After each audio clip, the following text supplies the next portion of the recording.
I'm going to keep the social distancing going and stay up here, but whenever you come up and if you've got any questions, I'm going to hang around for any questions afterwards, and I'll wear a mask just out of respect for the whole COVID thing. Kind of crazy, isn't it? Oh my goodness. My name's Tim Langford, as you can see. I am with Postal Benefits Group. Postal Benefits Group, yeah, I've spoken with several. I know in the past, I know you guys are connected, right? Show of hands, who's seen us on Facebook? Postal Benefits Group. Got a few of you guys. If you're on Facebook, I'm going to encourage you to go there. Goodness, we've now over 26,000 postal employees. So that really is going to give you a stamp of, wow, these guys must really know what they're doing. Because when you go there, you'll see comment after comment after comment of how we are helping employees. And you'll see everything from a postmaster to a supervisors to managers to union presidents to carriers to clerks to anyhow. Lots of different trades that'll say, hey, these guys are here to help. And when you go to postalbenefitsgroup.net, our website, you'll see my business partner, David Fielder, with some excellent videos going over the same things that I'm going to be going over with you today. So a little bit of reaffirmation. Also, if you are interested in getting some paper form of what I'm going to go over today, you literally can just go to thepostalbook.com and order it even if you want to. We actually give this to you. You can download it for free. If you'd like a book, tell us your information. Give us where to send it to. Send us $25. I think David, 25 or $30, and he'll send you a book. Or like I said, you can just download it on your computer for free. Now I know I had a couple persons that I usually don't do a seminar this late in the year, and especially come up to Lake Michigan. I don't do this in November, but who was there? There was a couple persons that said, "Would you come? Would you come? Would you come?"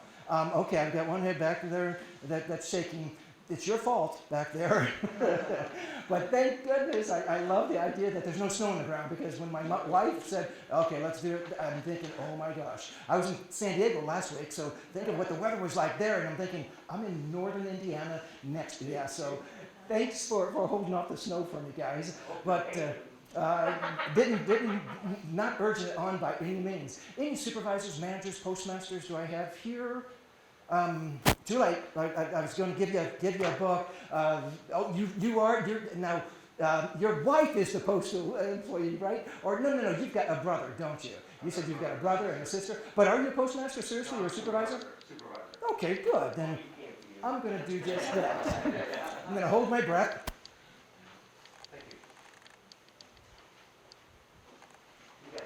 Important to know that everything, again, that I'm sharing here, backed by not only your fellow colleagues on Facebook, but also opm.gov. I know there's a lot of chat rooms, there's a lot of other ideas out there, especially even by resident experts, I'll call them. But I'm going to say, whatever you get from Postal Benefits Group, back it by opm.gov, Office of Personnel Management. Now you've got beyond the chat rooms, beyond what Bobby Joe at the post office says, and especially beyond that resident expert. I'll talk to you guys here in a few minutes about that resident expert. Now, I'm going to say 10 years ago when we used to do these seminars, you guys would kind of just be, well, what does he have to say? Now I'm hearing in the voice, a couple of you guys checking in, I'm seeing in your attitude, get me into this room, right? Because I need some information to get out of the post office. And it's kind of disheartening as seeing it from an outsider, but you guys are going through it. Your bodies are falling apart. I'm hearing it every week that I sit down with you guys. I do about 35 of these seminars a year, and I double up on most of them. At 5 o'clock, I've got AFGE, union employees coming in. That's all the other agencies, for the federal government, the VA, FBI, Social Security, etc. We are also the only group that gets the largest union for federal employees in the world. AFGE, American Federation of Government Employees, says, hey, these guys also know what they're doing, but your bodies are falling apart, especially in the post office. Half of you guys, if you haven't had a surgery, you got one scheduled. Whether it's on your elbow, your wrist, your knees, Your backs are killing you? And I'm going to ask you why? I know why, because I'm hearing it from you guys every week. I sit down also. I'm here for 2 more days. So I'm going to give you a lot of information. I'm going to be a little bit of an information dump. We don't have a lot of time for questions. I'm going to hang around for a few minutes if you want to come up for some questions. But also for the next 2 days. We're going to meet just 2 doors down in a private room. Hopefully you, and if you've got a significant other, or if you're married, encourage you to bring that spouse, especially if your benefits are going to be passing on to him or her.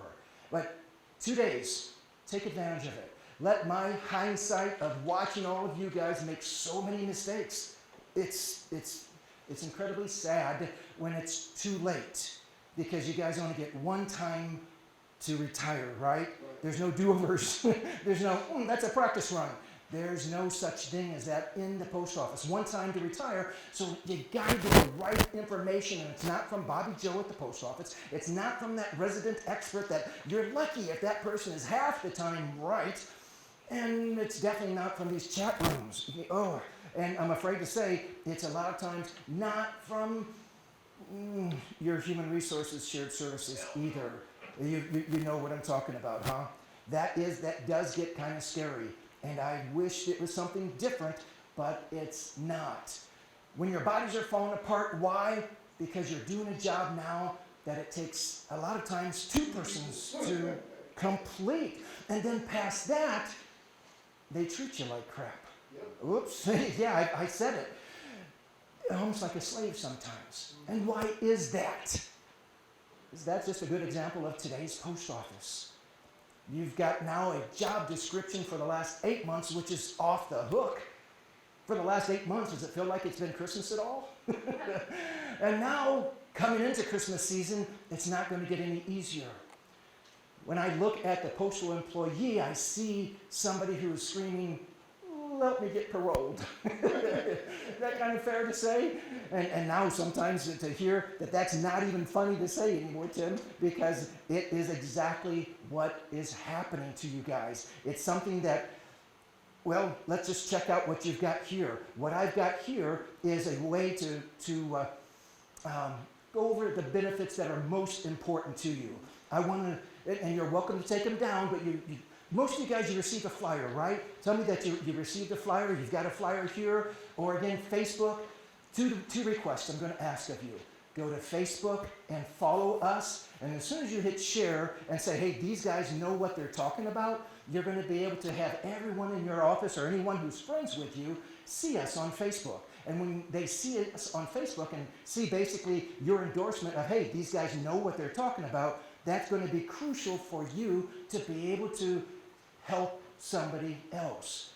Want to be able to be there to make sure they've given me a new hearing aid, so I want to make sure that I can hear you if you've got any questions, trying to work out if it works. If not, we're going to be okay. If you will go to Facebook, the only other request I ask you is there's some papers on the end row here. I'm going to ask you to do something that you guys are incredibly used to, being scrutinized, being evaluated. I'm going to ask you to do that of me. I've got colleagues that I want to make sure we're on the cutting edge of information getting into your hands, and I'm going to ask you to evaluate me. I need 100% participation to say, hey, these guys, if you would do this, if you would go over this, this could even make it a better seminar. And I mean that in all sincerity, because you guys don't need me treating you guys like really, what does the federal government say? Everyone is the same, right? It's a one-size-fits-all attitude from the federal government. I don't want to do that. I want to make sure that we are on that cutting edge, that things that are important to you we're going to cover. What do I mean by the federal government treats this like a one-size-fits-all? Anyone, and I didn't see anyone bringing it in, a retirement blue book. Does anyone have a blue book on you? I do. You do? Yep. Would you be so kind to hold it up and let everyone see it? Well, that's not the retirement one. That's an early out, isn't it? Yep. Yeah. This is the one that I want everyone to see. Check this out, guys. You've got over 150 pages here that the federal government is... More, ain't waiting for you to retire. Order this up and they'll send it to you. And how much help do you think you get with this? Hey, how much help? You literally get zero help. They'll actually say, hey, set up an exit interview 4 weeks before you retire, and yet give you almost zero time to get any information back saying, oh, by the way, congratulations, you have 20 years with us when you have 30 because a little smudge mark was on your paperwork. I don't want that to happen. You can order this thing 6 weeks before you retire, and guess what? For the same price that it costs for you to come into the seminar, I will help you fill this out. I've never charged for my seminars. I've never charged for my one-on-one appointments. When you call me after you retire and have some questions on any of your benefits or something that's not working out with your pension, I am there and I still answer. And again, another place for you to go to find that out is Facebook. You'll read, hey, this guy helped me with my blue book and didn't even charge me. Guys, this is how the federal government treats you. One size fits all. This one has about 168 pages to it. This is what you fill out. 8 pages for most of you guys. If you're married and you're not going to leave a survivor benefit for your spouse, you're going to have a 9th page. But 8 pages. So federal government's method, one size fits all. This is how we're going to treat you. And yet you come back and this is all that you have to fill out. Why? I think you kind of know this. You figured it out already. They don't care. Is that fair to say? And again, not to try to be real negative on you, but when you go to our website, when you see our videos from David Fielder, who founded Postal Benefits Group, you won't see somebody who's just trying to blow smoke at you, somebody who's just trying to play games.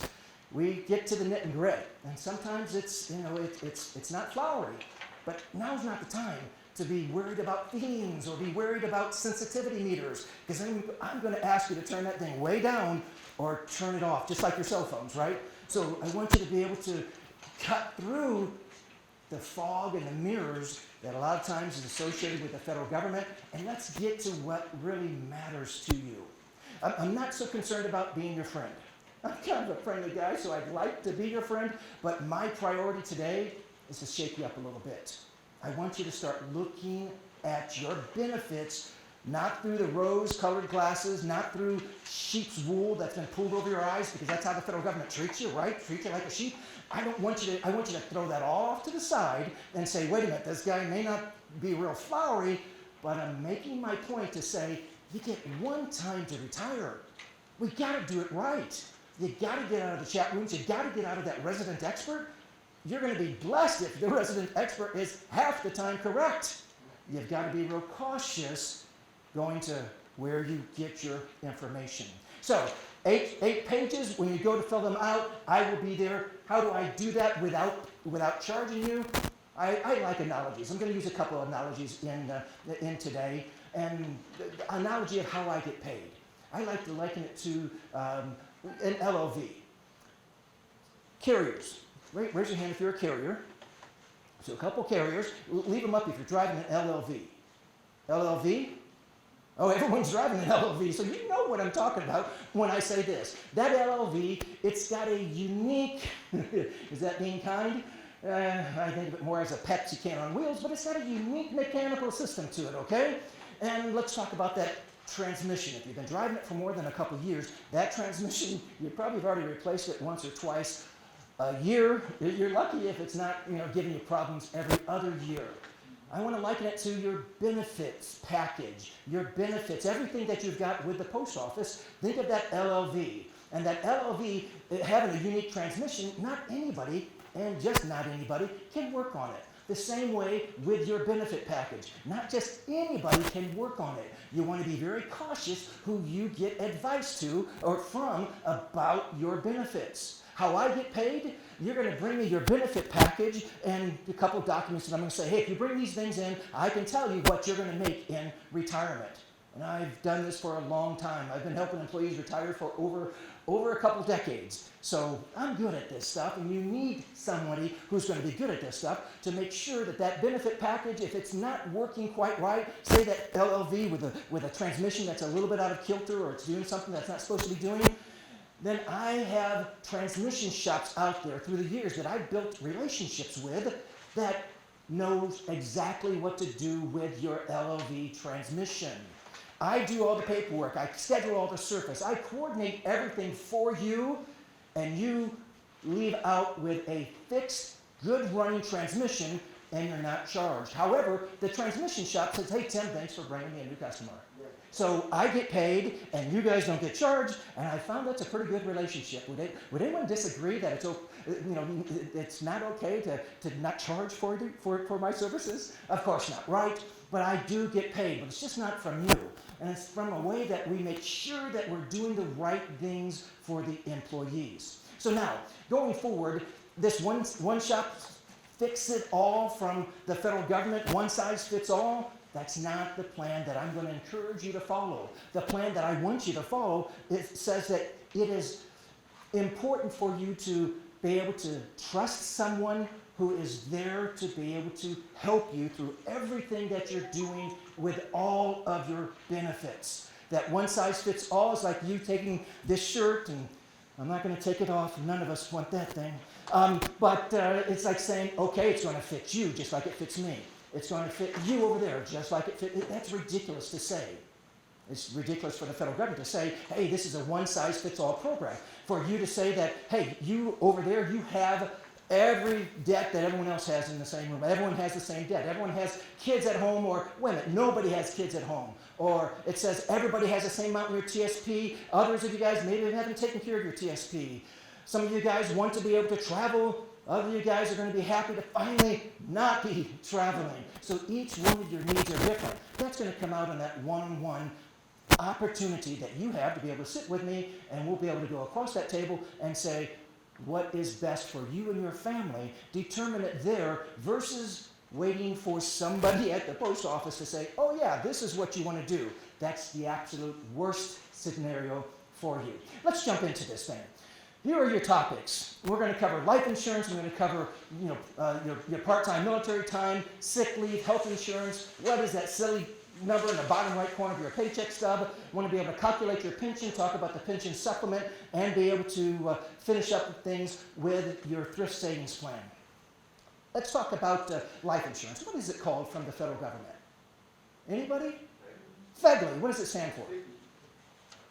That's an unfair question, probably. Federal Employee Group Life Insurance. So you've got FEGLI. There's a very important aspect that only the post office has, no other federal agency has, free basic life. How do you determine your basic life? Look at your paycheck stub, and right on your paycheck stub, you're going to look for your salary or your base rate. So look in the upper right corner of your paycheck stub, and look where it says rate, and take that number. So if it's your salary, if it's showing you hourly, you want to be able to take that hourly, multiply it times 40, multiply that times 52, and you'll come up with your basic life insurance. So basic life, let's use a basic starting pay right now with the post office, $57,102.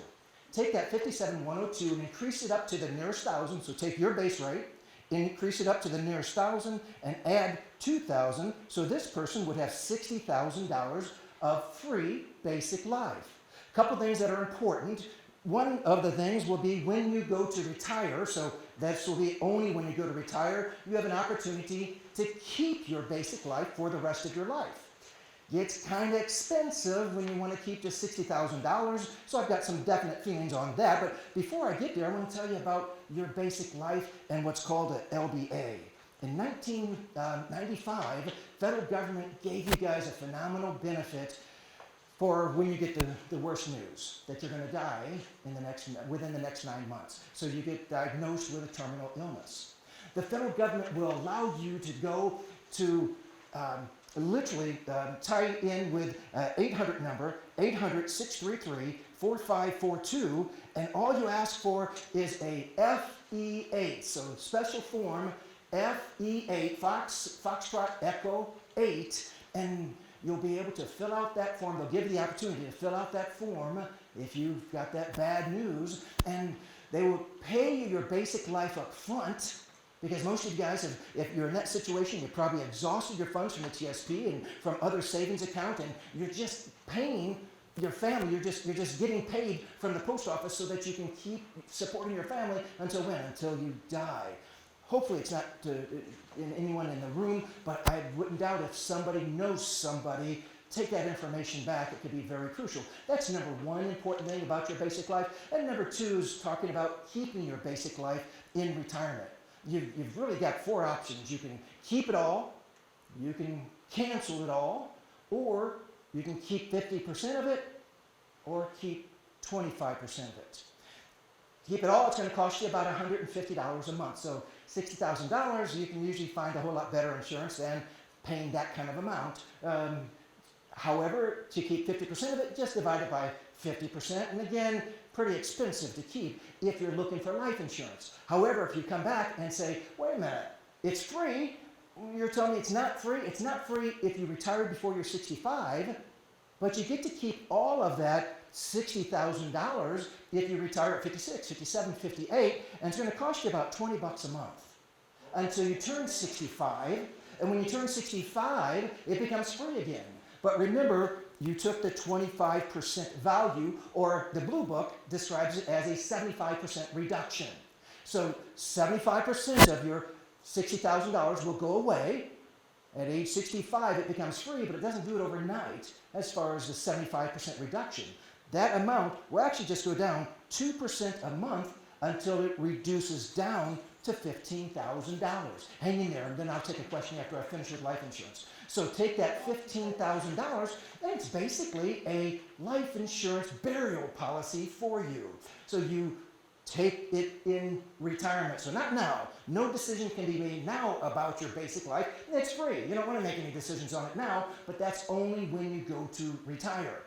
Now let's talk about the other options you may have purchased with your life insurance. So this is maybe going back 20 or 30 years ago when you were filling out that application, you had somebody looking over your shoulder, and he or she came back to you and said, hey bud, this is the federal government, you got some really good benefits, load up on them. That's pretty good back then, but now fast forward 20, 25, 30 years later, some things have changed that you might call kind of sinister. And I wouldn't necessarily call it kind of sinister as much as you have signed up for something that's called group life insurance, and it's inherent to all group life policies. You never answered a personal health question. You never gave any body fluids up to qualify for this life insurance. So if you need life insurance but can't qualify for something else, you are blessed to be able to have this. However, and most of you guys, other than, now that you're thankful to the post office, either on blood pressure medication or antidepressant, anxiety meds, even so, most of you will be able to qualify for other insurance plans out there than to keep this stuff, and I'll show you why. On option A, if you have it, you're going to look at your code. A code on your paycheck stub. Now, when you go to light blue, it'll do a better job of talking about your options there, what option A is, and B, and C, the ABCs of your life insurance. So if you look at that code, starts with the uppercase I, uppercase N on your paycheck stub, and it's followed by a number, another letter, and another number. If you have that code on your paycheck stub, you've purchased extra life insurance through the post office. And that option A, nothing too bad. I encourage you to actually keep it in retirement. It's a $10,000 extra policy. It's only going to cost you about $4 or $5 a month, really, until you turn, well into your 60s. And then when you go into your retirement years, you're able to do the same thing as option B does, that I'll talk about here after. Let's talk about option C first. But your option A will reduce, just like your option, or excuse me, your basic life will also reduce. Option C, all that is a family life coverage. So if you have this, you have coverage for a spouse and children underneath age 22. I did say age 22. A spouse they come in 1 to 5 units. So if you have coverage on a spouse and you can have up to 5 units, then each unit that you have on the spouse will be worth $5,000. So the maximum coverage that you can cover on your spouse would be $25,000, right? And then on each child underneath age 22, you have $2,500 available. So if you have 5,000 or 5 units there, that's $12,500, right? Pretty inexpensive again still, but you want to separate that up. If you don't have children underneath age 22, you can't. It's group life insurance. You got it or you don't. It's not one or the other. It's always both. This is where it gets a little bit sinister at that I want to talk about is with your option B. With option B, now you're talking about multiples on your base pay. So multiples on your base or basic life. So let's say that you have $50,000 of basic life. And here you can go with 1 to 5 multiples on your basic life. So 1 to 5 multiples on your basic life at $50,000 and you have 5, and again, if you have this on your paycheck stub, you don't know what it means, that's another good reason to come in and see me. But 5 times $50,000, so this person would have $250,000 of life insurance. When you hired on at 20 or 25 or 30, not bad. Actually, let's do the math on it. At age 35, it only costs you $7.50 a paycheck. Anybody for $250,000 and just basic life, I love that. An excellent plan. Now, on that $250,000, it has something that's a little bit sinister, I guess, if you call it, but it's just group life insurance because it goes from that $7.50, and you probably have already noticed it, right? It happens every 5 years. So at 40, it goes up. At 45, that same plan, you've done nothing else but got a little bit older. Now that one will go up to $17.15 per paycheck. At 50, you got it. At age 55, that same plan is now costing you $50 a paycheck. Now, maybe not so much worth it now when you multiply it times 26 divided by 12, you come up with about $107 for $250,000 and you're age 55 and you're really, really healthy. Maybe not so much.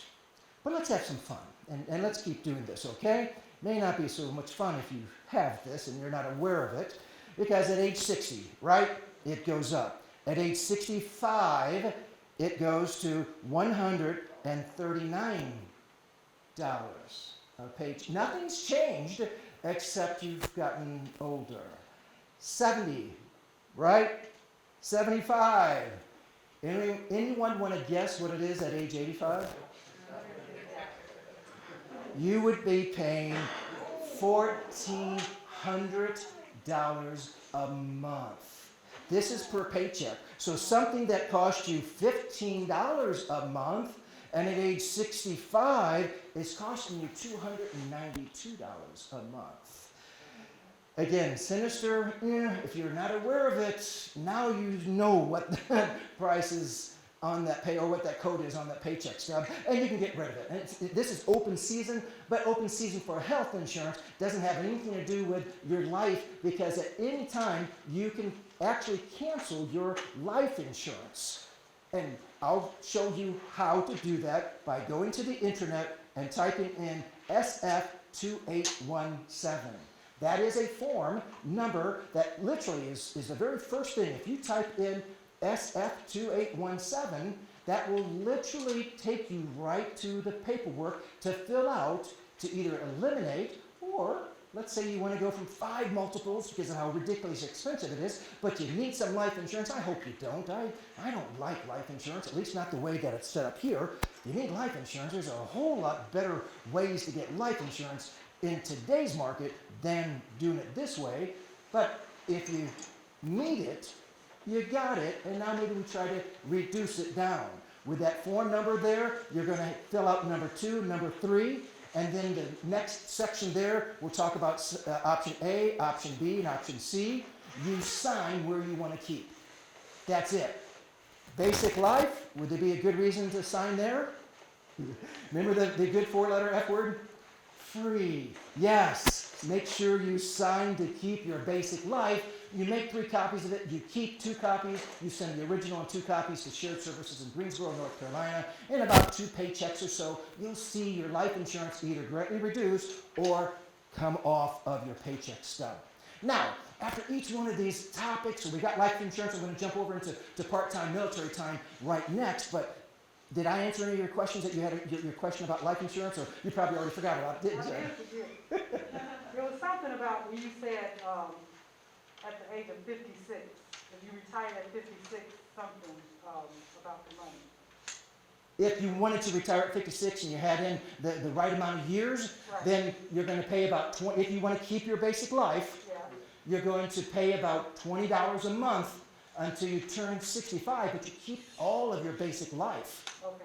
That was And again, this isn't something until you go into retirement, but it means no choice until you actually go and fill out your blue book. That answer your question? Yes. Okay. In the back, yes, ma'am. When you say multiples, and you have, say for instance, you have 5 times your salary. Uh-huh.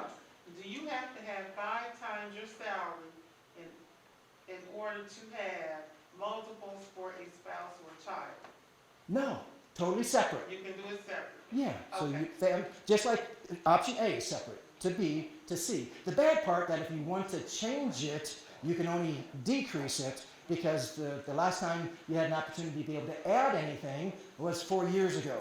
And then the time before that was 12 years before that. So who knows when they're going to offer it, but yeah, if you want to add something, you're not going to be able to. Okay, all the way back. Yes, ma'am. Okay, so the best way is to just get basic life and fill out that form SF-28-117 to keep it all at the very low cost.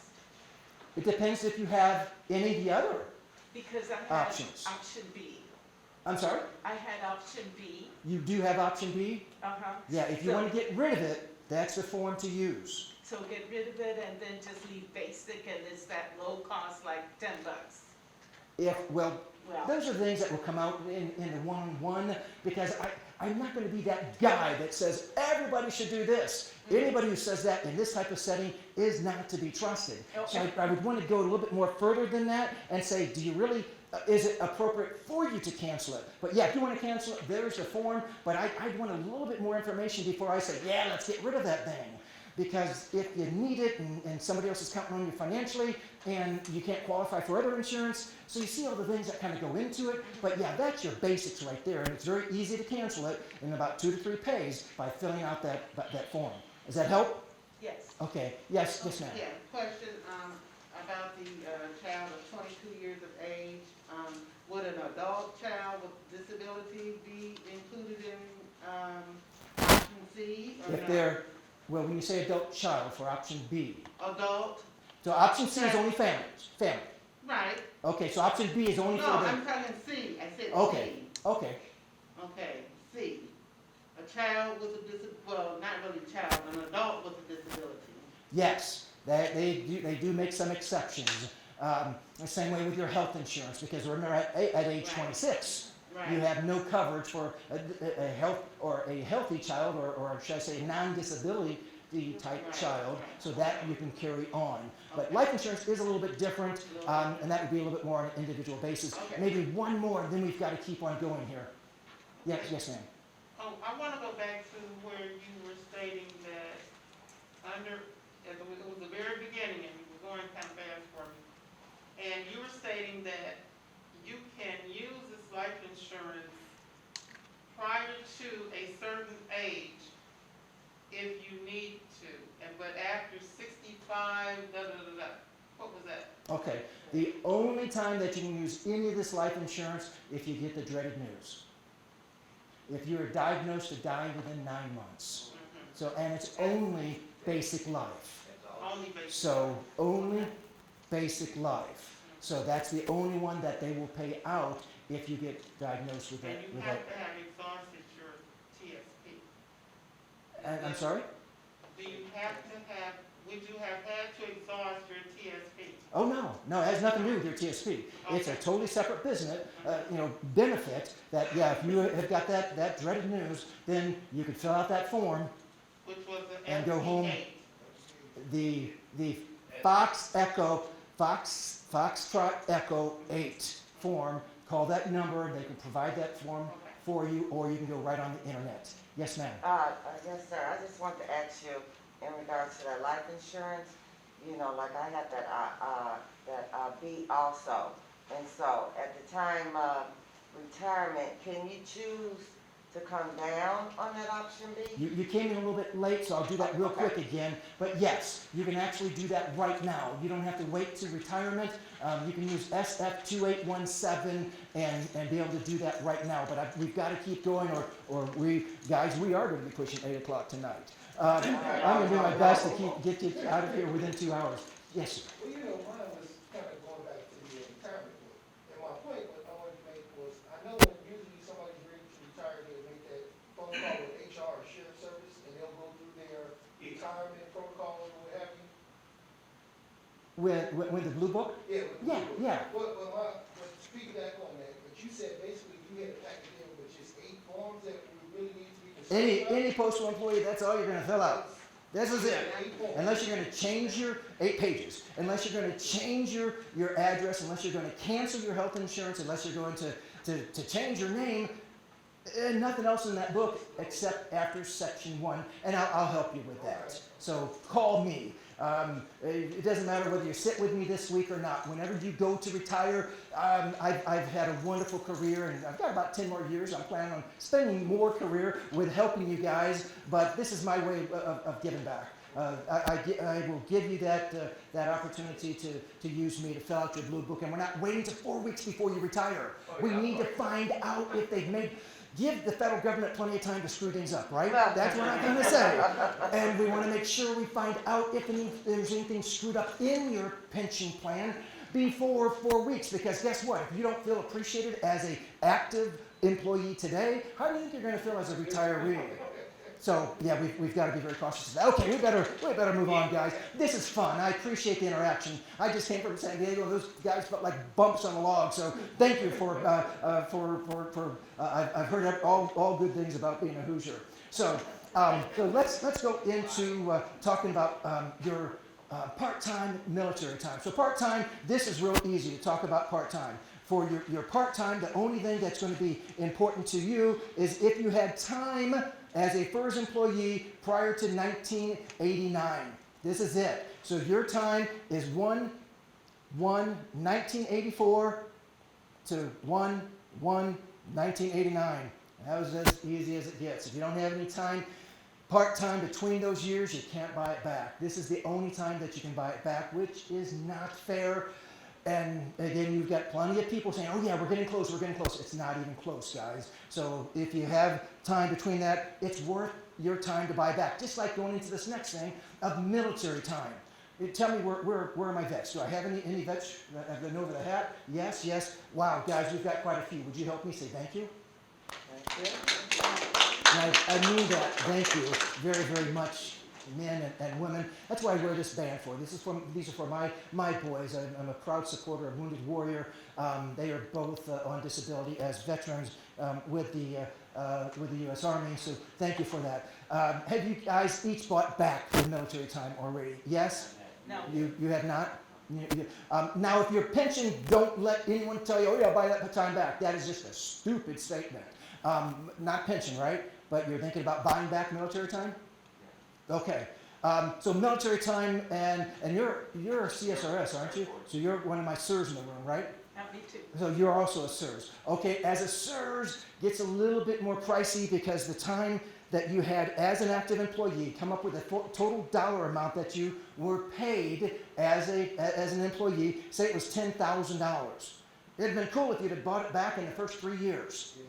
And I think they knew you were a military vet because you got preferential points, right, on the test. So they knew it, but no one told you if you buy it back in the first 3 years, you're going to pay $700. You're going to pay 7 cents on the dollar. And you're going to pay $700 to get back 4 years. That 4 years, what that will do for a civil service, that would give you several $100 a month. So we've got to consider, you got to look at how much is it going to cost.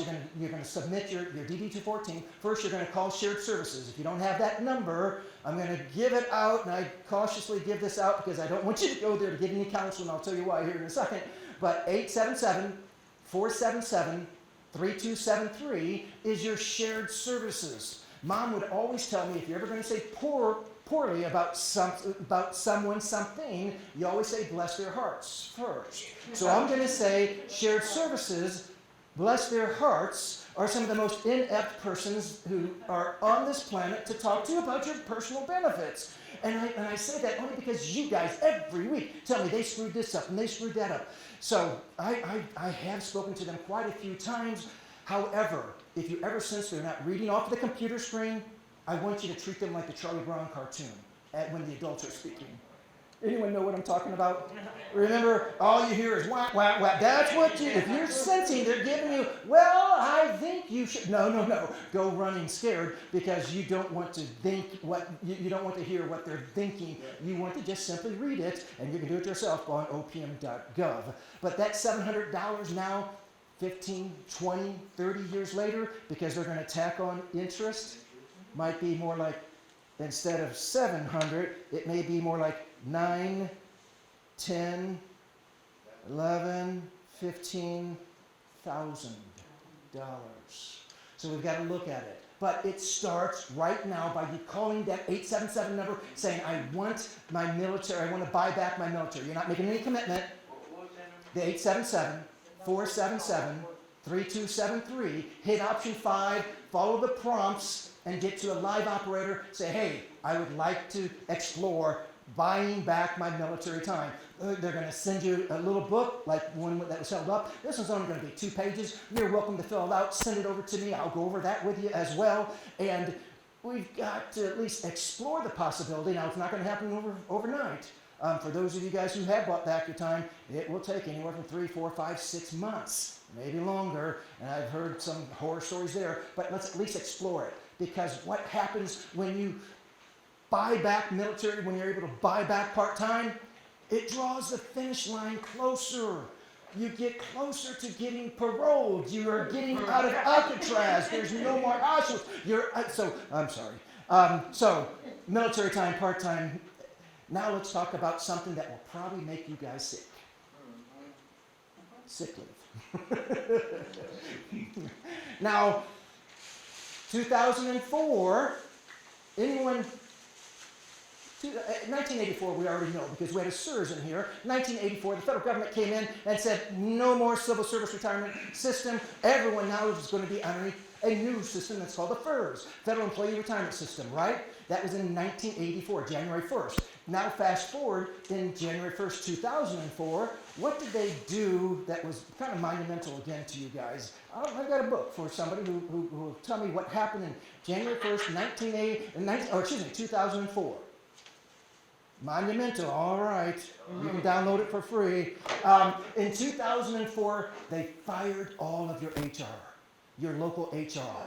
All of your local, everyone across the country, now no more local HR.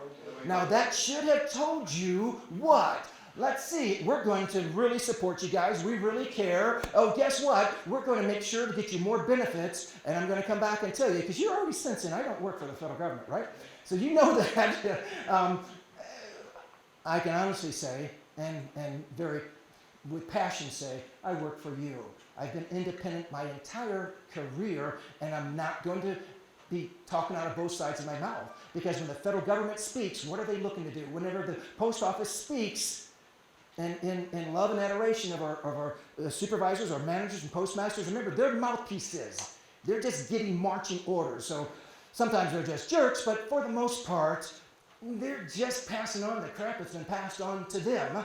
But when you get beyond that, what are they trying to do to your benefits? Are they trying to increase? Are they trying to add you more? Heck no. Just the opposite, right? They're trying to eliminate or decrease. 2004, they fired your entire HR. And now you've got these, bless their hearts, numbnuts down here in Greensboro, North Carolina, called shared services. What happened so that's 2004. It seems like good things happen in 3s, bad things in 4s, because fast forward to, you know what, I misspoke. I misspoke, because it wasn't 2000, 2004 for HR, but 2014 is this right here that we're talking about. They changed your sick leave. They went from, if you don't use it, what happens to it? Now it's worse. Because no, they come back and say, wait a minute, because I was asked this earlier, wait a minute, you get full credit, right? I mean, it's right there in your annuity estimate. You get total credit for your sick leave. I just don't like their definition of credit because it's not like yours and mine. I'm just a common folk, born in a little hick town in a suburb of Cleveland called Aurora, Ohio. And just, I mean, if you say something to me, I believe you until you prove me that I can't trust you. So I just am a trustworthy person. So if you tell me I'm going to get full credit, I believe you. Federal government says that you get full credit. What does their full credit mean? Well, let me talk about you going out and getting a scratch-off lottery ticket. And that scratch-off lottery ticket, it says that you won $5,000. That on that $5,000, instead of them giving you $5,000, they're going to say, we're going to give you $5 a month for the rest of your life. Check that out. $5 a month for here until the end of your life. I like math.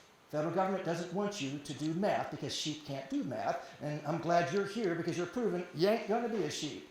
It's all those other folks that you know should have been here. I want you to go back and say, Tim is there for us. I'm encouraging you to do that. I'd love to be loaded down with phone calls. And I want you to be able to go in and make sure that you're doing what's right for your benefits. That $5,000, let's divide it by 5. Because if you're going to get that, that means it's going to take you how many months in order to get paid out? That means you're going to take 1,000 months. That still sounds pretty encouraging until you do one more step of math. Divide it by 12. And what does that tell you? That says you'll be paid out on your sick leave in 83 years. Guys, I'm looking around. God bless you. I don't think any of us in this room is going to last us another 83 years. So you're never going to make up what they're telling you to give up. So when, and I've had a lot of light bulbs sometimes that come on with my postmasters and supervisors and managers that say, ouch, because what are they telling you? They're telling you, oh, wait a minute, let's make sure you use your annual leave because you get full credit, right, for your sick leave. As a matter of fact, they make it to the point where you've literally got to bring in a severed arm and it's still bleeding. You don't have this anymore in order for you to get a sick day. And and again, what happens up here is coming down. My sirs, we can go over it in a little bit more on an individual basis, but yours is just a little bit better. You actually can catapult yourself to the next percentage and get to the 4111. And I'll talk about that here in a few minutes of getting to your 80%. But not my FERS. So if you are retiring with 29 years in and you have a year's worth of sick leave, well then that year should tell you you can get to 30 and be able to retire without penalty. And I'll go over that here in a few minutes. It's a little foreshadowing, but no. If you try to use your sick leave to get you to your 30 years, they say, time out. That only gets credited after you get your 30. And I'm thinking, then you're not giving me true full credit. I'm not happy with sick leave. About the only way nowadays that you can get it is when you get an FMLA. You got something going on, you want to go to your doctor and say, Doc, I've got this, you better get me out of this place at least for a little while. Now don't look at your paycheck stub and say, because what you're listening for him to say is, well, how much time can you afford to be off? Don't pull out your paycheck stub and say, I've got $1,300. Don't do that. But now you're going to come back and you know ahead of time, Doc, I really need a good 4 or 5 months, knowing that his limit is 6 months. Right. So push. And again, I'm not trying to teach you to be unethical, but dadgummit, this is your benefit, and I want you to be able to take advantage of it. And you know what? If your doctor won't give you FMLA, there's other doctors out there. Now let's, questions on that, or let me jump into health insurance. Are we good? Let's talk about your health insurance. Is this okay? Is this something that's being beneficial to you guys? Take this back. Please get this back and let them know that no one has to be treated like sheep. That is ridiculous. It is shameful, to be real frank with you. So your health insurance. I'm going to tell you that all of your benefits, all of them, you get to keep them for the rest of your life. If you're on disability, of course, if you're not working, that you're not going to keep that one. But all of your benefits from your life insurance, from your vision, your dental, your health insurance, your long-term care, all of your benefits you have with the post office, you can keep for the rest of your life. Now, you start thinking about, wait a minute, what's the federal government trying to do to me? Other things, and again, I'm going to tell you the bad, the good, and the ugly, right? Some of the other ugly things is, what are they trying to do for your pension? Instead of making it a high 3, which benefits you, they're trying to make it a what? A high 5, which swings a little bit more of the pendulum over to them. And now, for those of you who are retiring younger than 62, and you have been at least 20 years, or you have been at least 30 years, and you're younger than 60, you have what's called a supplement. Guess what they're trying to do with your supplement? Completely take it away. Articles before Congress. This is your federal government, and again, this isn't just to whine and cry, but you need to know I'm passionate about making sure that I help you on this road to retirement. I take pride in that, and it all starts with that, with this seminar, but also in the one-on-one that you're being offered. Your health insurance. Give me some of the names of your health insurances that you're with. Blue Cross Blue Shield. Sagicor, Blue Cross Blue Shield, NALC.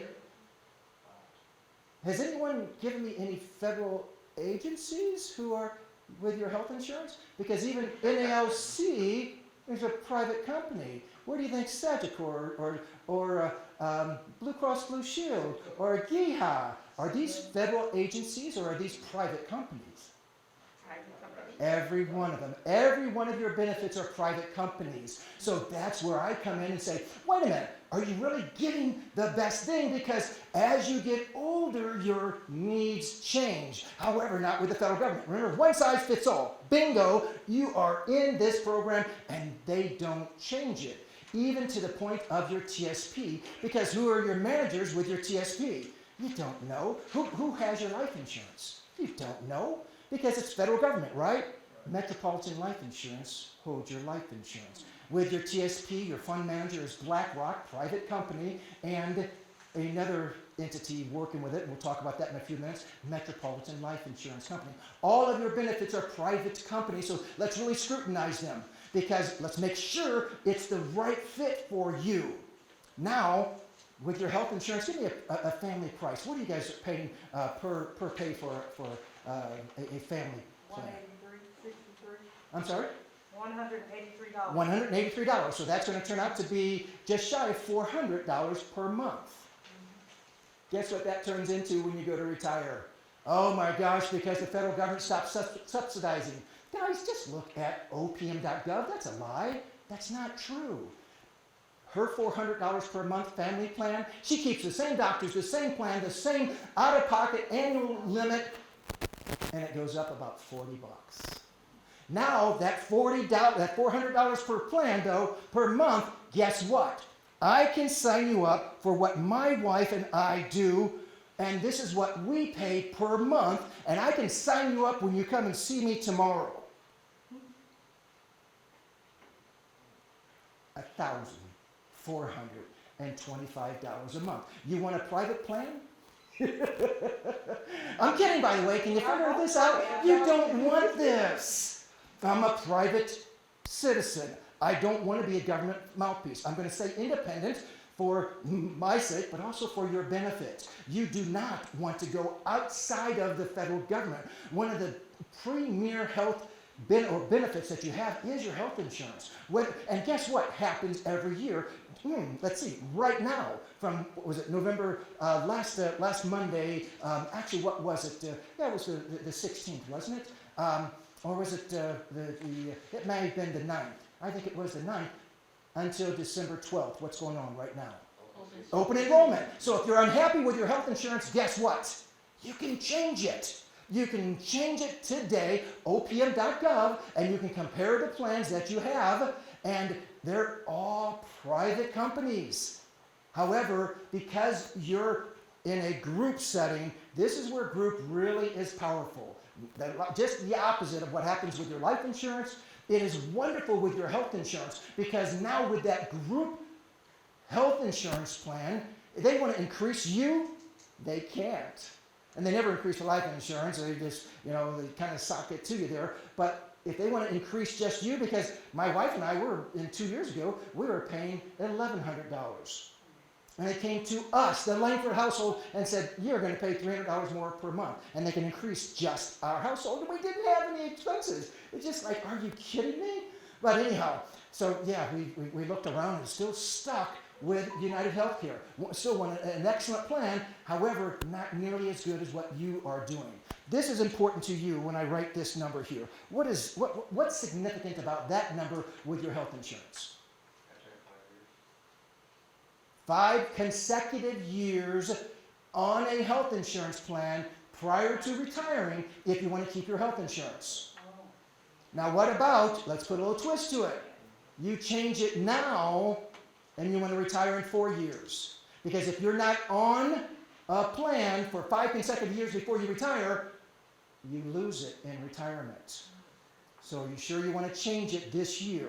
I'm playing with you because it's any health insurance. Every year you can change it. And guess what? Remember how I said all of your benefits continue in retirement? There you go. Because you can change it in retirement too. Just like you have as a active employee, nothing changes in retirement. You can change your plans as you wish. Now, something that is very, very important, and we'll bring it up again here in a minute when we talk about your pension, but talk about survivor benefits. The survivor benefit is crucial if you're married and you want your spouse to have health insurance should you pass away before he or she does. Not only, maybe you're okay financially, she or he's going to be okay should you pass away before that person passes away, you pass away first.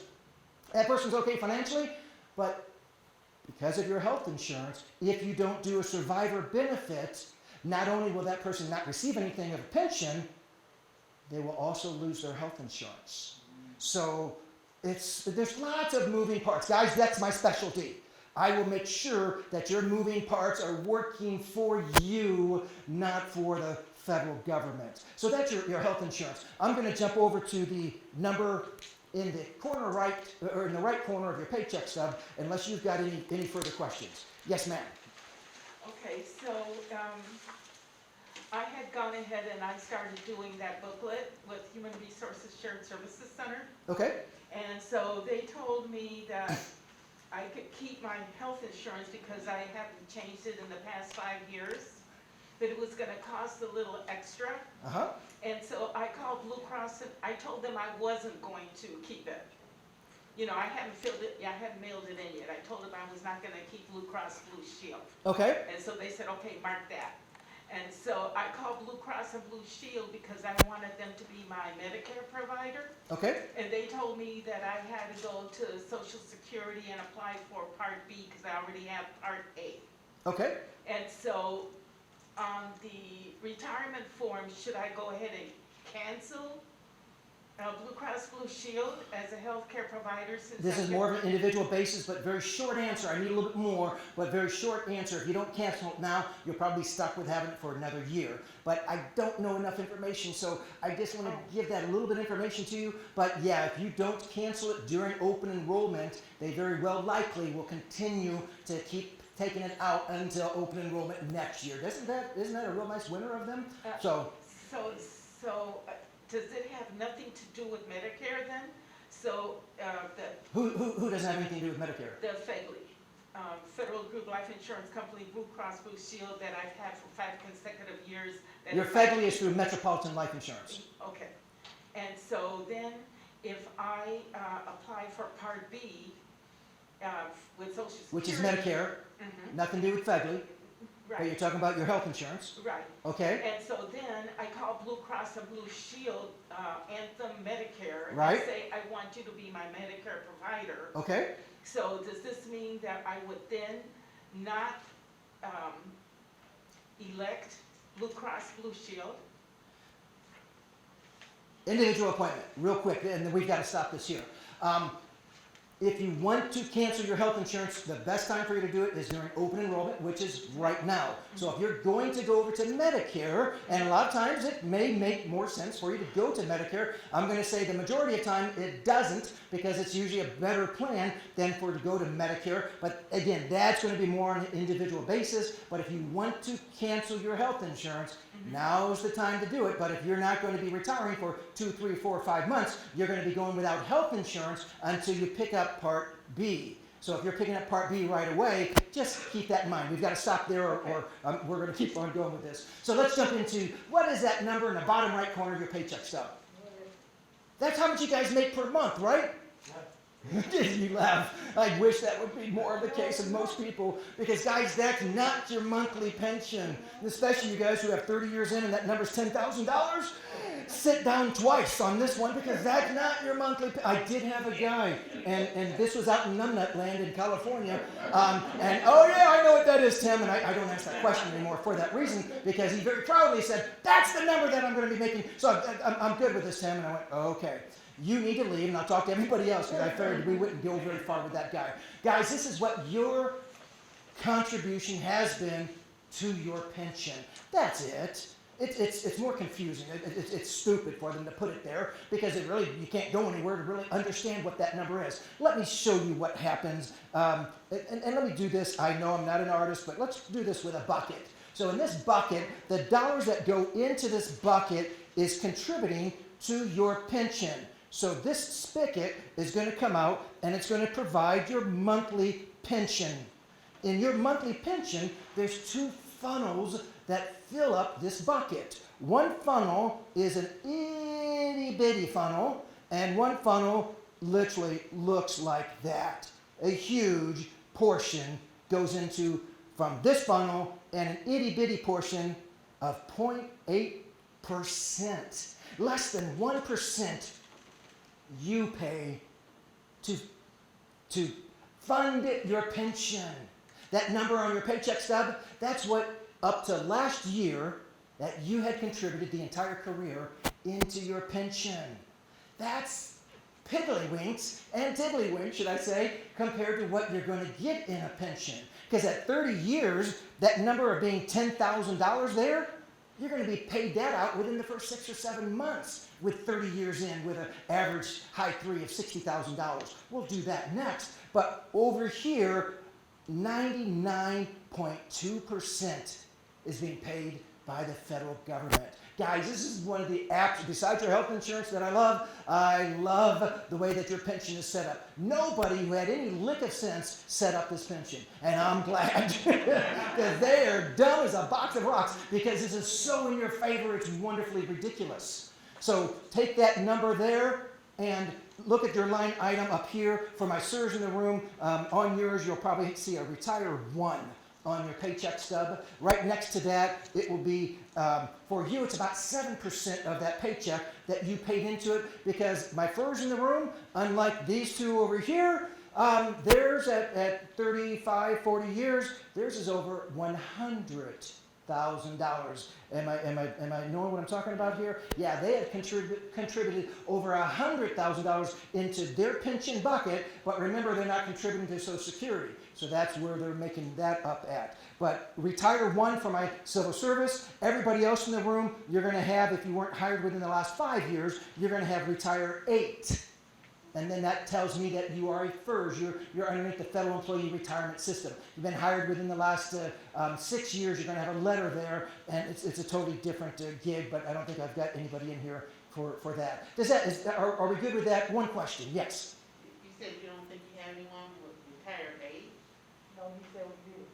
Anyone who's a FERS in this room, they have Retire 8 on their paycheck stub. What I said was, if the other part that I said, I don't think I've got anyone hired within the last 5 years. Oh, okay. Yeah, then you'd have Retire with a letter there. That just means you're paying 4 times more than what anybody else in your category is. And it's, again, kind of sticking, a stick in your ribs saying, gotcha. So that's that corner, what that number means in the right corner of your paycheck stub. Let's get into this. Now let's talk about your pension. You actually have 3 windows that looks like this I'm going to give you, put up this grid and say on this side of the grid, this is a required years of your life, required for you to be able to retire. And on this side of the grid, we're going to talk about, there's also another requirement to your pension of getting paid out in your full pension would be years of service. Both sides must be met. Both sides. So when I say, well, everybody in this room, how old must everybody in this room be? Don't answer this question, it's a setup. How old must everybody be in this room in order to, the youngest you could be to retire? It's going to be different, especially for my sirs. If they're born before 1948, my sirs would be age 55. Every year younger than 1954, they're going to take 2 months off of age 56. Everybody born between 1953 and 1964, your MRA, your minimum retirement age, is 56.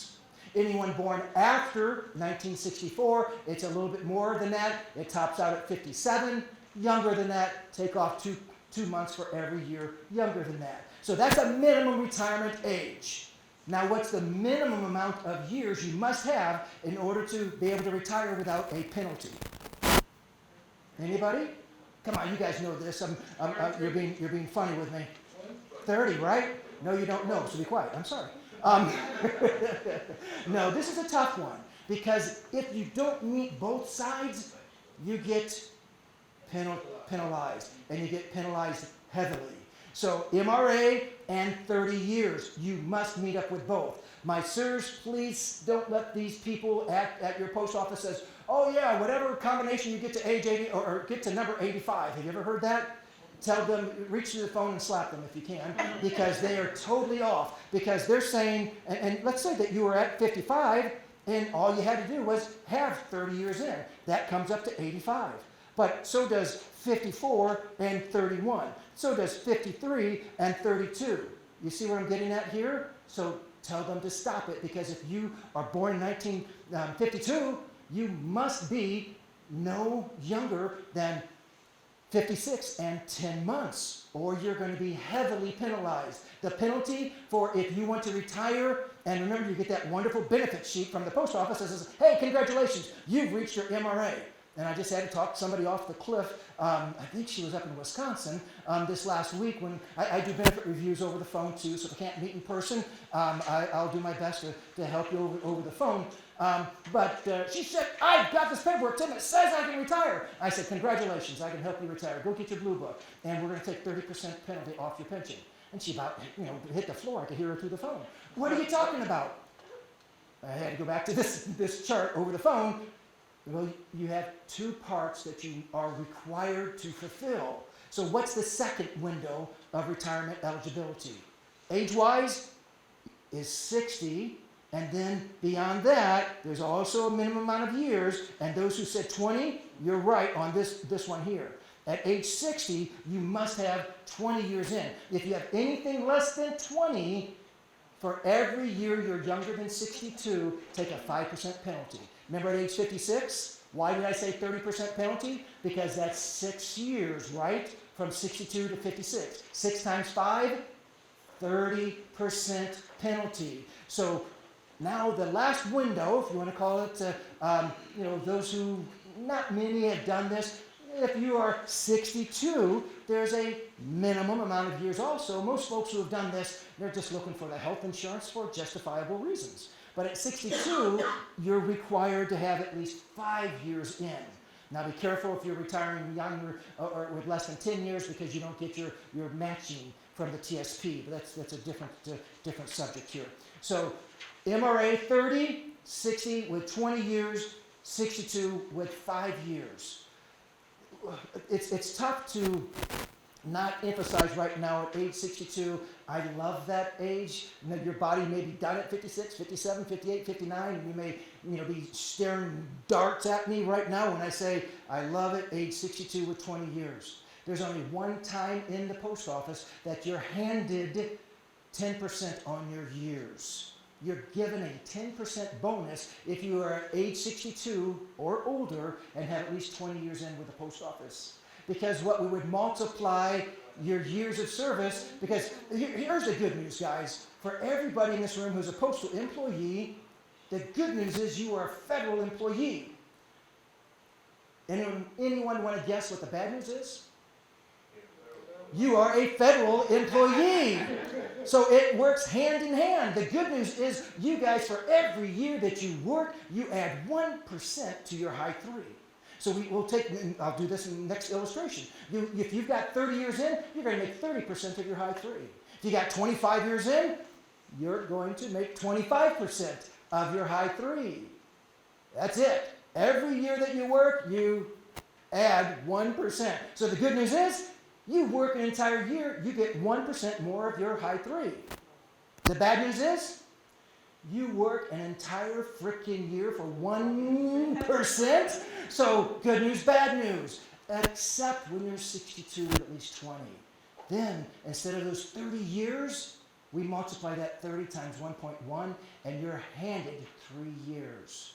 Actually, 3.3 years. So 30 times 1.1, actually that is just 30 years. 3 years. So 3 years of service handed to you, which means from going from 60 to 62, you just jumped ahead about $225 for the rest of your life, if you can justify working those extra 2 years. And I know that may not be so much of an interest, but just saying, I had to throw that out there. Let's do a pension calculation here real quick, guys. So let's talk about Joe. Let's say Joe's age 56. He's got 30 years in with the post office, and his high 3 is $50,000. This is how you're going to calculate your pension, okay? Put your high 3 in there.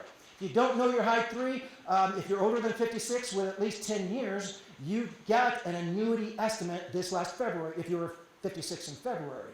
That annuity estimate is one of the items I want you to bring in. That is, I can come up with a calculation without anything. Give me your paycheck stub, give me a couple other questions, and I've got this for you guys. But I want to see what the federal government has for you, okay? We want to make sure they haven't screwed up something. That annuity estimate is a perfect tool for you to bring in, and I'll talk about a couple other things for you to bring in, but that annuity estimate will show your high 3 on there. It'll show your health insurance. It'll show your life insurance. It'll show you when they have you as your SCD or SKID date, right? Your service computation date, when you started for what they have you as starting. And I've ran into a few of you guys through the years that, whoops, that's a screw up, and we've had to actually get the union involved and put in a grievance. I can be there for you, but that's all that legwork is for you. But we need to know about this before you say, I'm at the threshold, I'm ready to go, Tim. So let's do this pension calculation. You're going to take that $50,000 for Joe, and we're going to multiply that times his years of service. Just put a decimal in front of it, right? And what else do we multiply it by? We're going to multiply it by 1.0. Now, 5 times 1 is what? 4 times 1 is what? 3 times 1. So, right, it doesn't mean anything, but there's a reason why I'm using it there, because of that 1.1 we get to use when he's 62. So 50,000 times 30% is $15,000. So Joe would be receiving $15,000 from the post office for a pension. This is just leg number 1, for a pension. So take that $15,000 in retirement, you're going to be paid per month. So take that $15,000, divide it by 12, and you're going to come up with, that's just half, right? So that's $1,250. So $1,250 you're going to be paid by the post office. This is just Joe at age 56. What comes off that $1,250? This is where you might want to take some Tagament or some Rolaids, because you may not be real excited about seeing this. What comes off? Health. Let's talk about health. If you're going to keep it, an average Self Plus One plan in retirement, it's about $400. But for 2 other single- biggies. What about for self? Did you say Self. spouse? No, I said, that's for family, right? What I said, what about for self? Self. This is an estimate. Health. Oh, this is for Self Plus One. Self is about half of that. Yeah, okay. So about half that. Yeah. So, no, I thought you said spouse, and I was about ready to give you a book, but I'm pulling myself back, because what is another major deduction that you got to think about this if you're married would be a survivor benefit, right? So we're going to take let me go back to this. We're going to take from there Let's go here. We're going to take out 10%, right? So $125. That's the default. If you want to leave half of your pension to your spouse. Now, my CSRS employee is a little bit different. We can go into that with greater detail. But you can go from $1 all the way up to 55% of your pension to leave for a spouse. But what that does is insures health insurance. Now, my FERS employee, you have three choices. None, 25%, or 50% of your pension to be passed on to your spouse. 25%, of course, would be 1/4 of your pension. So instead of $625, we're talking about what, $312.50, right? However, what you just locked in was health insurance for your spouse. So if money's okay, you don't care too much about that, then we could talk about that. But there's your survivor benefit. What's the other biggie? Right? Taxes. So now let's use 20% and let's use $250 there. Let's do some math. So $1,250 minus $400 is $850 minus 125 minus 250. So we're talking about $475 a month for your pension. Who's ready to celebrate? Right? Now I'm talking about Joe. Joe's numbers are probably quite different than your numbers. Joe's got only 30 years in. Maybe you guys have 30, 35, or 40 years in. Now I'm talking about Joe's high 3 of 50,000. So put your numbers in here to get more of a realistic number. But when I do this, I've actually got a worksheet. It's proprietary, so I'm not going to allow you to take any pictures. I'm not going to email it to you. But I will do a worksheet for you guys. And on that worksheet, right in front of you, I'm going to show you, here's your bottom number. And you're going to, this is fun, when some of you guys will look at that number and say, seriously? Wow! I'm going to go to a bar and celebrate. And that's kind of fun to be able to, maybe you can belly up to the bar with you and have my root beer. But others of you, you're going to look at your numbers and you're going to go to a bar for a different reason. But isn't it important to know your numbers and not be relying on Bobby Joe at the post office or those chat rooms or somebody who looks at you and says, "Sirs, oh my gosh, you should be out of here." Because your pension, let's just do for you two real quick, your pension, do either one of you guys know what the rule of 4111 means? I think you get, what, 80%? That's a book. Hold my breath.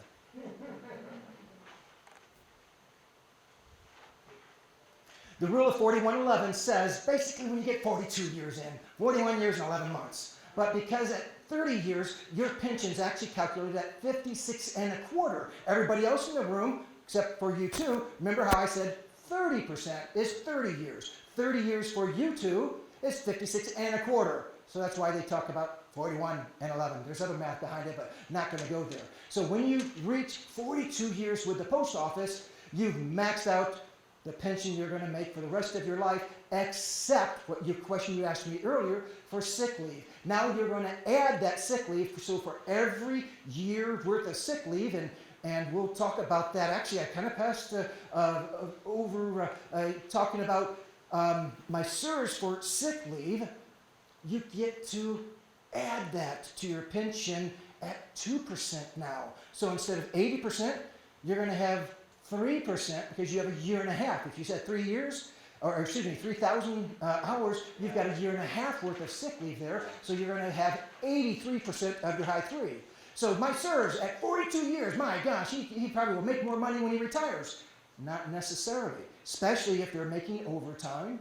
And now what happens to their high 3? Remember, they have no Social Security, and I mean this when I say this, although what I said earlier, God bless my CSRS, a lot of them didn't believe in TSP, so a lot of them didn't contribute. Not wanting you know you guys here personally, I can get more personal on one-on-one basis, but a lot of them didn't even contribute to TSP because they thought it was a sham.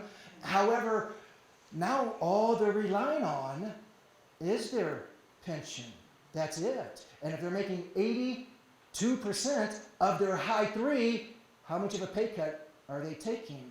The whole idea of where it gets fun at is when I do your numbers. I look at leg 1, and we're going to look at leg 2 here and talk about your pension supplement. But leg 2, that will be able to help you get to Social Security.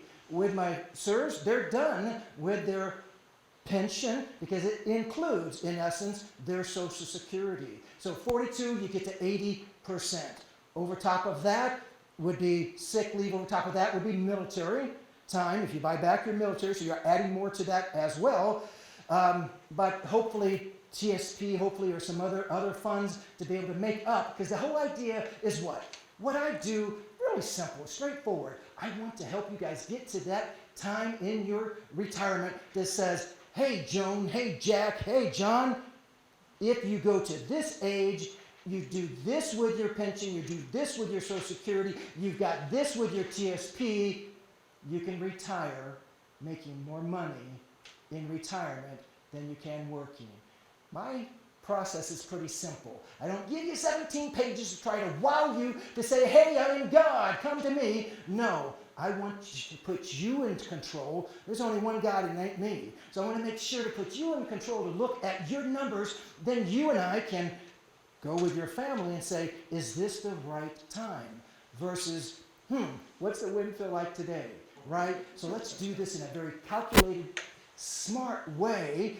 That's why people go to Facebook, read the Tim Langford's. Yeah, I've got a lot on there of saying, wow, this guy knows his stuff, and he didn't charge me, and there's no catch. That's what I want you to go do. I want you to be able to do that today. After this, I want you to be able to go there. I implore you, because that gets the word out. You see, we're not on TV. We're not on radio. I'm counting on you guys, because the post office has a little bit, postal employees has more of a tendency to trust other postal employees. How about that? That's how it should be, right? Not the federal government. Talking about your sick leave, what happens to sick leave if you start taking your sick leave? Because what I want you to do, I want you to keep at least 6 months until that last year of retirement. So in that last year is where I want you to be able to use up at least those other 6 months, any way that you can. But what happens while you're on sick leave to your annual leave and to more sick leave? You get more of it. So while you're on sick leave, and what happens with your annual leave when you go to retire? That does get paid out to you. If you're non-supervisory, up to 440 hours. If you're supervisory, it's up to 560 hours. So you do get paid out on annual leave, but your sick leave, when you're asking me, hey, you can cash that out, you've never been able to cash it out. However, you do get credit. I just don't like their definition of credit. You get a little bit more and a little bit better than the FERS employees, but it still sucks. And I kind of told you how I feel about things, didn't I? So let's talk about your pension supplement. So here's your leg number 2, moving right along. So we talked about leg number 1, because we're talking about a 3-legged stool. Wonderful if you've got 4 legs, so if you've got a military pension or if you've got other IRAs or other mutual funds out there, but a 3-legged stool is at least still sturdy.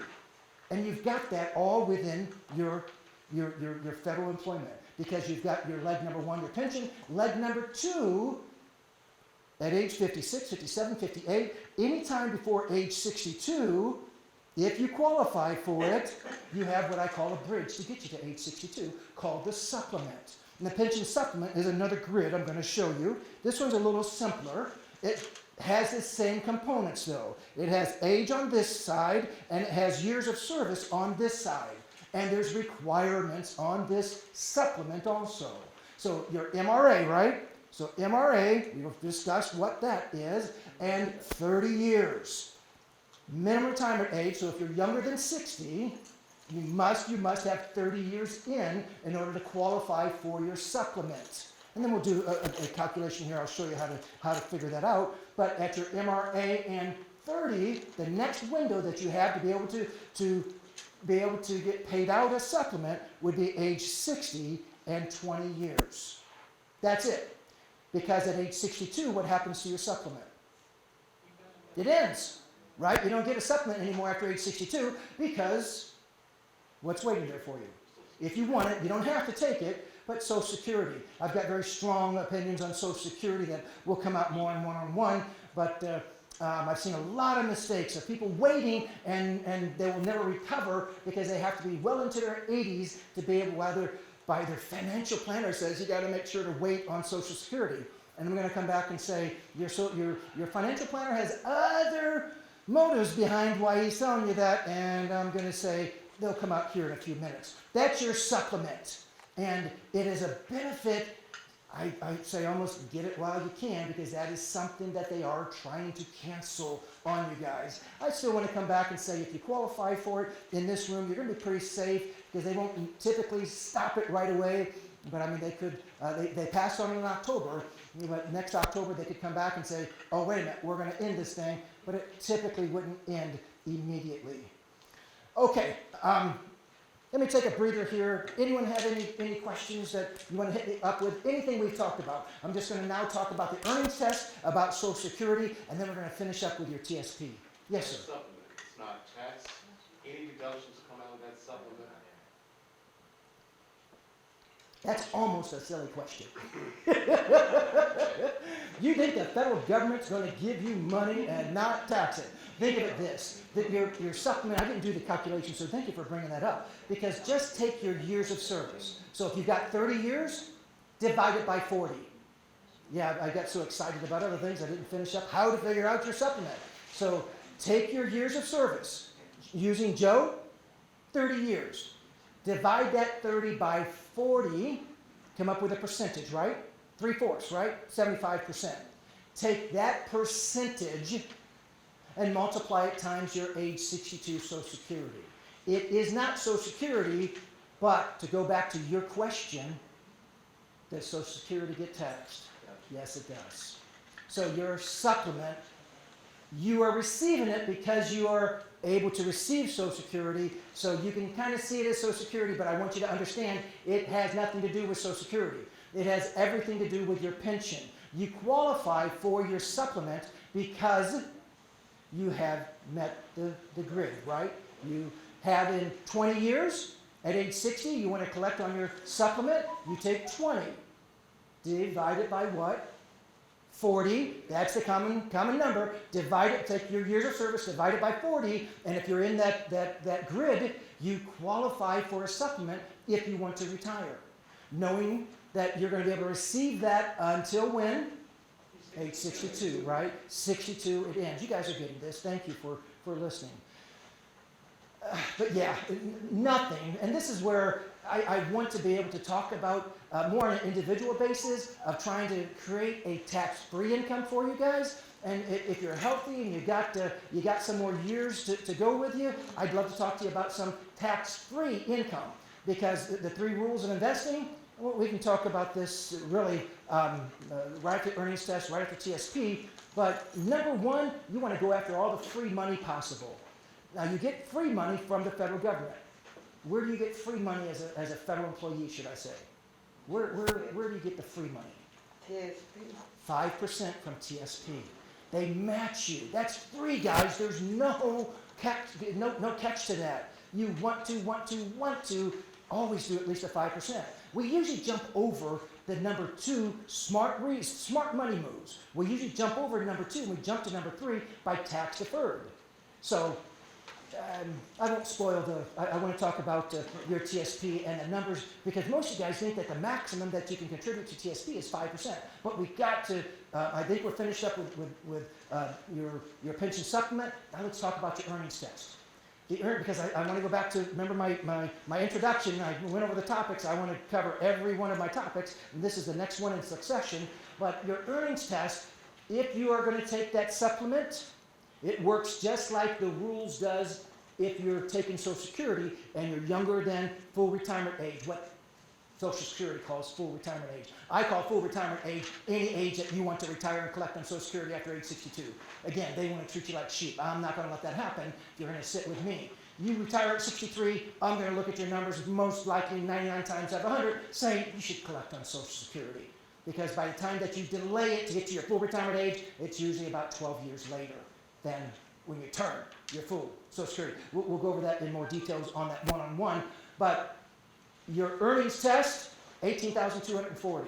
So if you're on your supplement, you start taking Social Security younger than your full retirement age, this year, if you make $2 over in another job, in a W-2, so you're on your pension, you're on your supplement, You can be taking money from your IRA.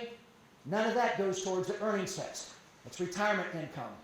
However, you go out and get another job because you're 56, you're 58, you're 60, you're 65, and you're healthy. You want to go do something.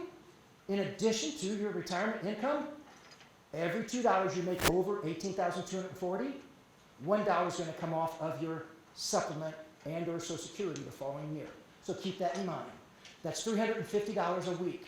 So if you wanted to make sure you didn't make more than that, then there are your numbers. That's your earnings test. Guys, let's jump into this thing. We've got some good time still here left. I want to talk about the TSP. Finish up our workshop, if we call it that, because I love your participation. Thank you for that. So let's talk about the TSP, and I like analogies. So I want to consider your TSP thinking about it as the last wedding invitation that you ever received. As a spouse, anyone contributing to a 401k? I know you guys are kind of separate. You were allowed to pull them closer if you were married. I'm just saying, but you're contributing to a 401k. On the average 401ks out there, that's the non-federal employees retirement plan. Yours is thrift savings plan, right? TSP.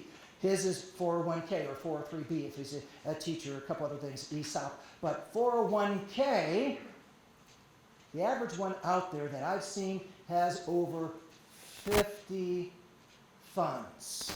Do you know how many yours has? Nope. Typically, they're well beyond 50. 75 funds is not unusual to see in a 401k. Your 401k, the thrift savings plan, has how many funds? 11? 5 funds. 5 funds. Well, we've got 13,000 life cycle funds because they've added a half dozen more this year. What are the life cycle funds made of? These 5 funds. Just a different combination for each.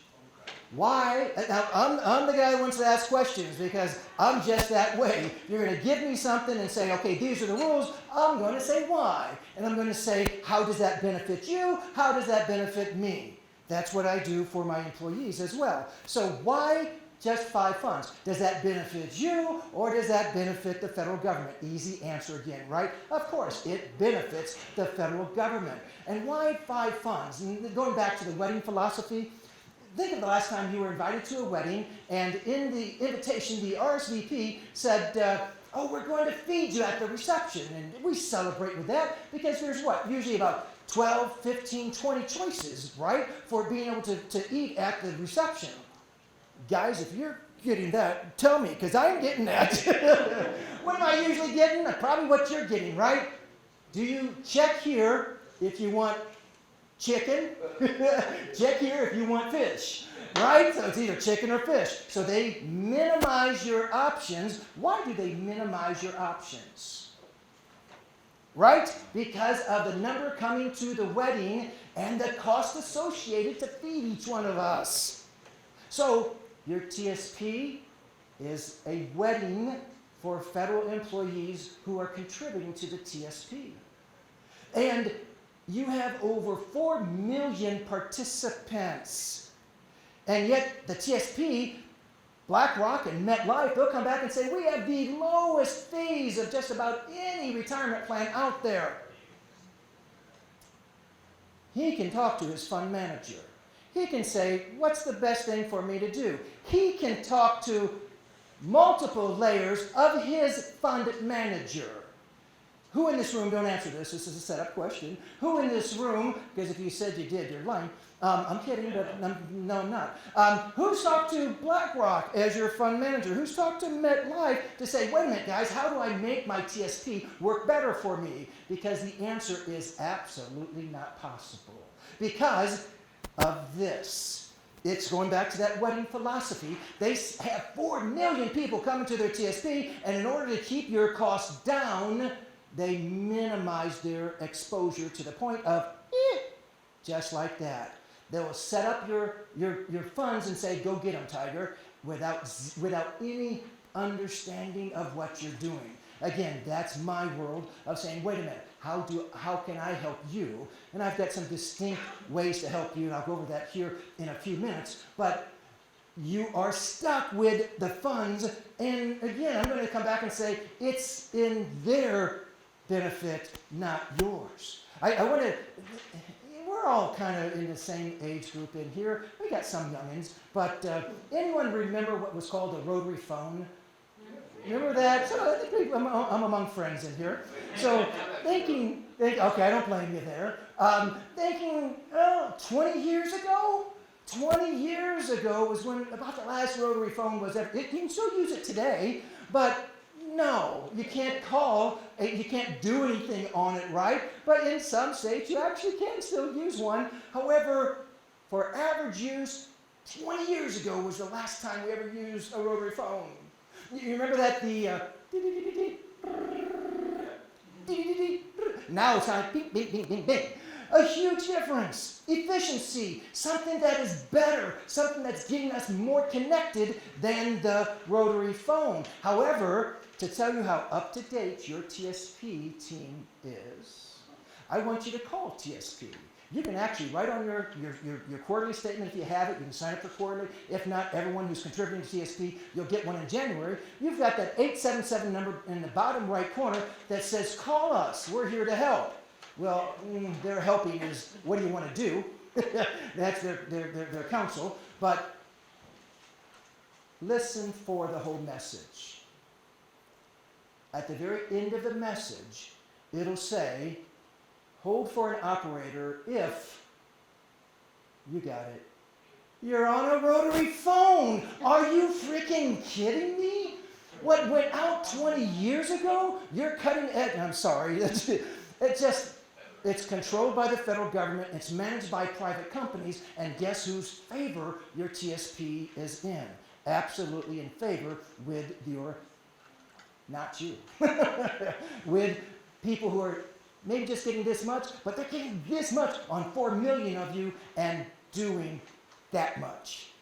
Your TSP. Go back to those 5 funds. Let's kind of digest these 5 funds. The 5 funds, the G fund is just the government bonds. The F fund is a financial index. The C fund is where you get into the big boys, your large cap funds. You know, your Microsofts, your Apples, your automakers. The S fund are the little guys, a little bit, like Facebook, LinkedIn, Warren Buffett's companies, and the I fund, the international fund, Japan, the Nikkei, and Indonesia, a couple of those funds there.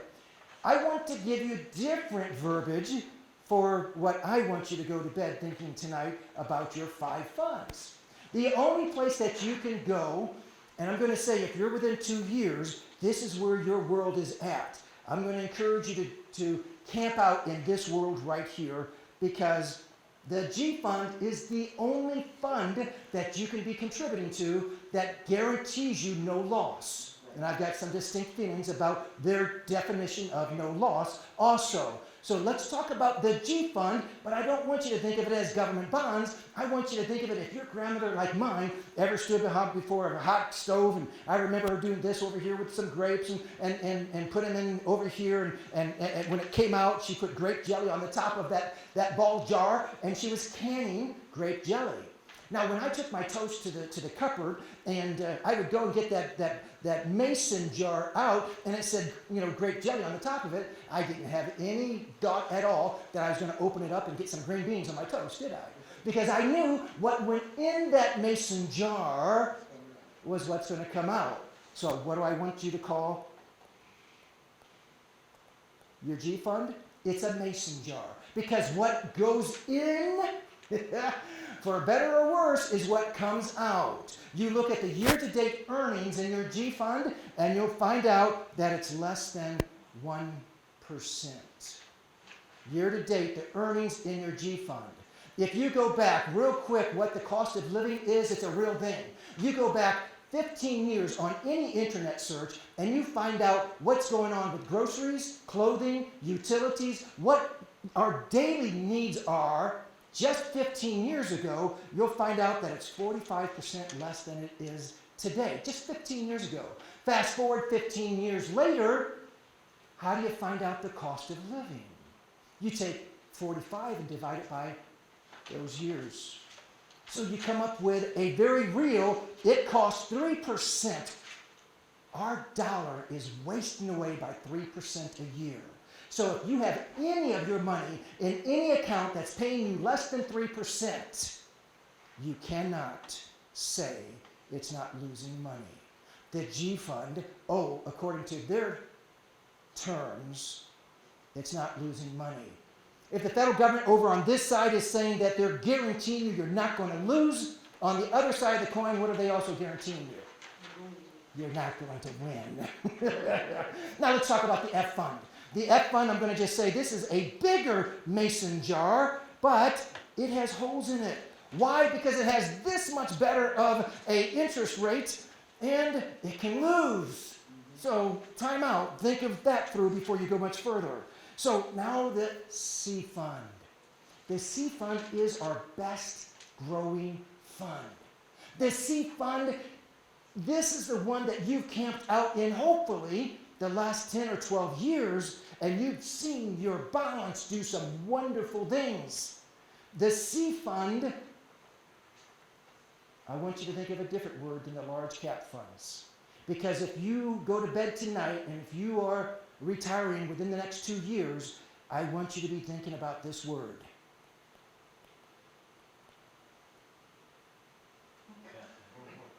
Seriously, right?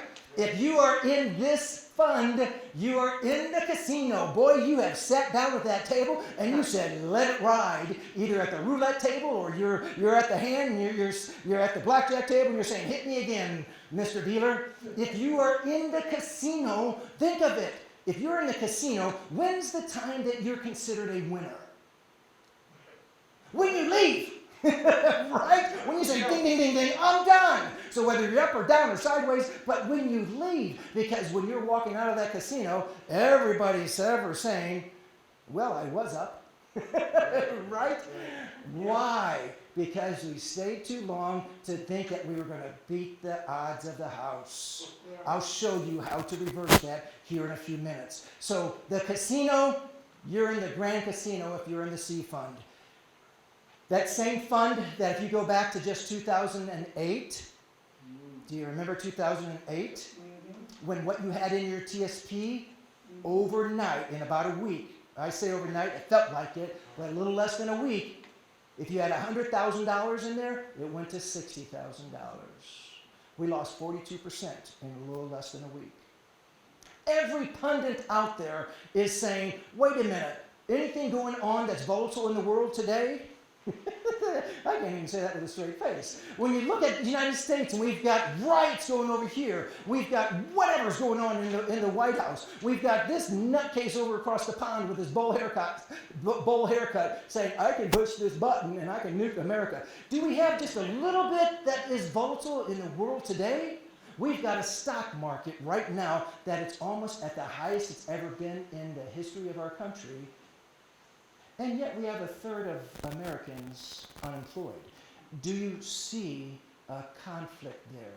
Guys, if you're believing in what you're seeing, I've got some oceanfront property right in the state of Nevada for you. It's scary, guys. If you're not scared, then you're in the C Fund, and I'm going to say you've got selective amnesia. So now the S Fund, what am I going to say about the S Fund? All this is a riskier casino. If you're in the I Fund, I'm just going to straight up say that you're in a foreign casino. With your 5 funds, you have earned some money from it. Congratulations. If you've been able to take advantage of anything, hopefully at least a 5%, right? I promised you about the maximum. Anyone know the maximum that you can be contributing to your TSP right now? Most folks don't realize this. I wish I could get to some of the younger folks. $26,000 if you're older than 50. If you're younger than 50, $19,500. Divide that by 26. Remember, I like math. You can be contributing $750 a paycheck. If you're over 50, you can contribute another $6,500 to do catch-up. Now, if you can do more than 5%, that's the part I want to talk to you about. Is it really the right place for you to be contributing? Because we skip over number 2 to jump down to number 3. Remember when I was talking about 3 smartest ways of money? Free. Then we jump down to tax deferred, which is your TSP and your pension and your Social Security. We forget number 2, which is tax free. So if you're contributing more than 5%, we'll have that conversation. But you can contribute up to $26,000 into your TSP. It might not be the best thing for you to do. But I want you to compare of what's going on with your TSP today, with your life right now. I want you to think that for the last 3 days, comparing for the last 10 years, what is happening to your TSP is like sitting at a blackjack table for 3 straight days and you've been winning every hand.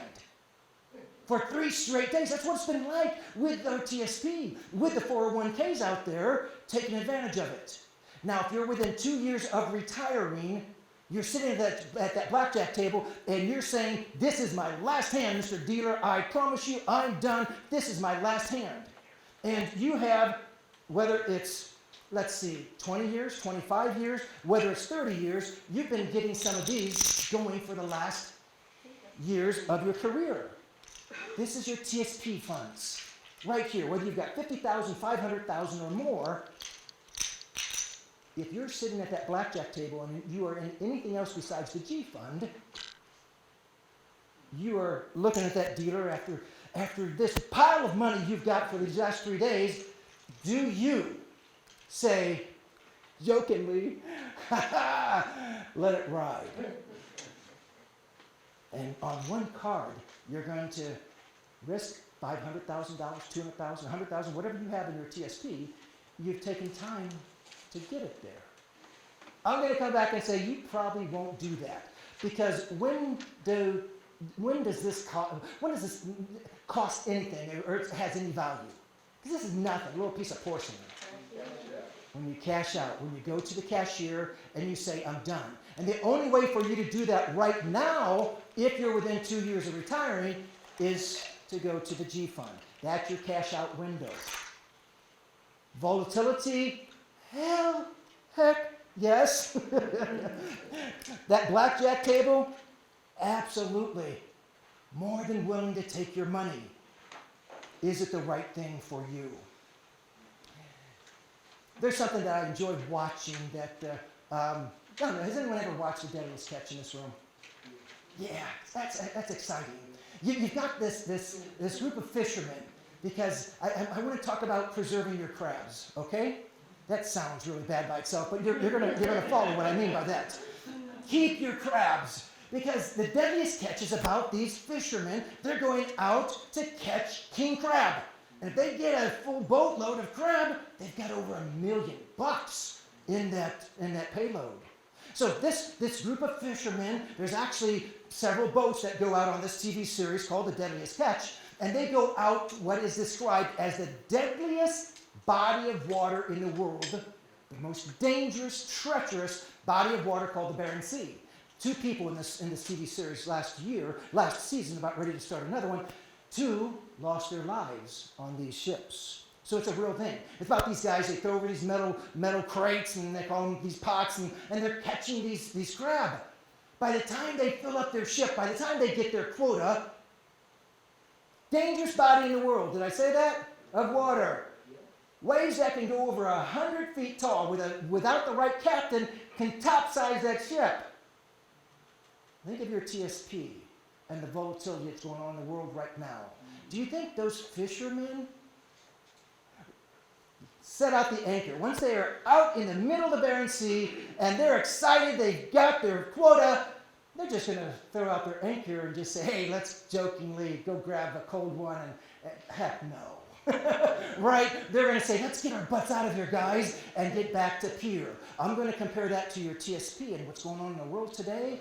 Guys, if you don't see it as volatile, then I don't know what's going to shake you up, other than when you wake up tomorrow morning, like what happened in 2008, and you look at your TSP balance and what was there, it's gone that quickly. That's scary to think about it. because you've taken a lifetime, and I'm going to say most of you have probably done pretty well with it. Whether it's at 50,000, 100,000 or more, most of you guys have done pretty well at it. Now's not the time for you to say, hey, let me see if I can get another crab or two. Now you get the crab reference to I was trying to say? I'm going to say you've got all the crabs that you want now to preserve your crabs, because I'm going to say after 55, you're looking for this word. You're looking for the word called preservation. Prior to this, you're all about accumulation.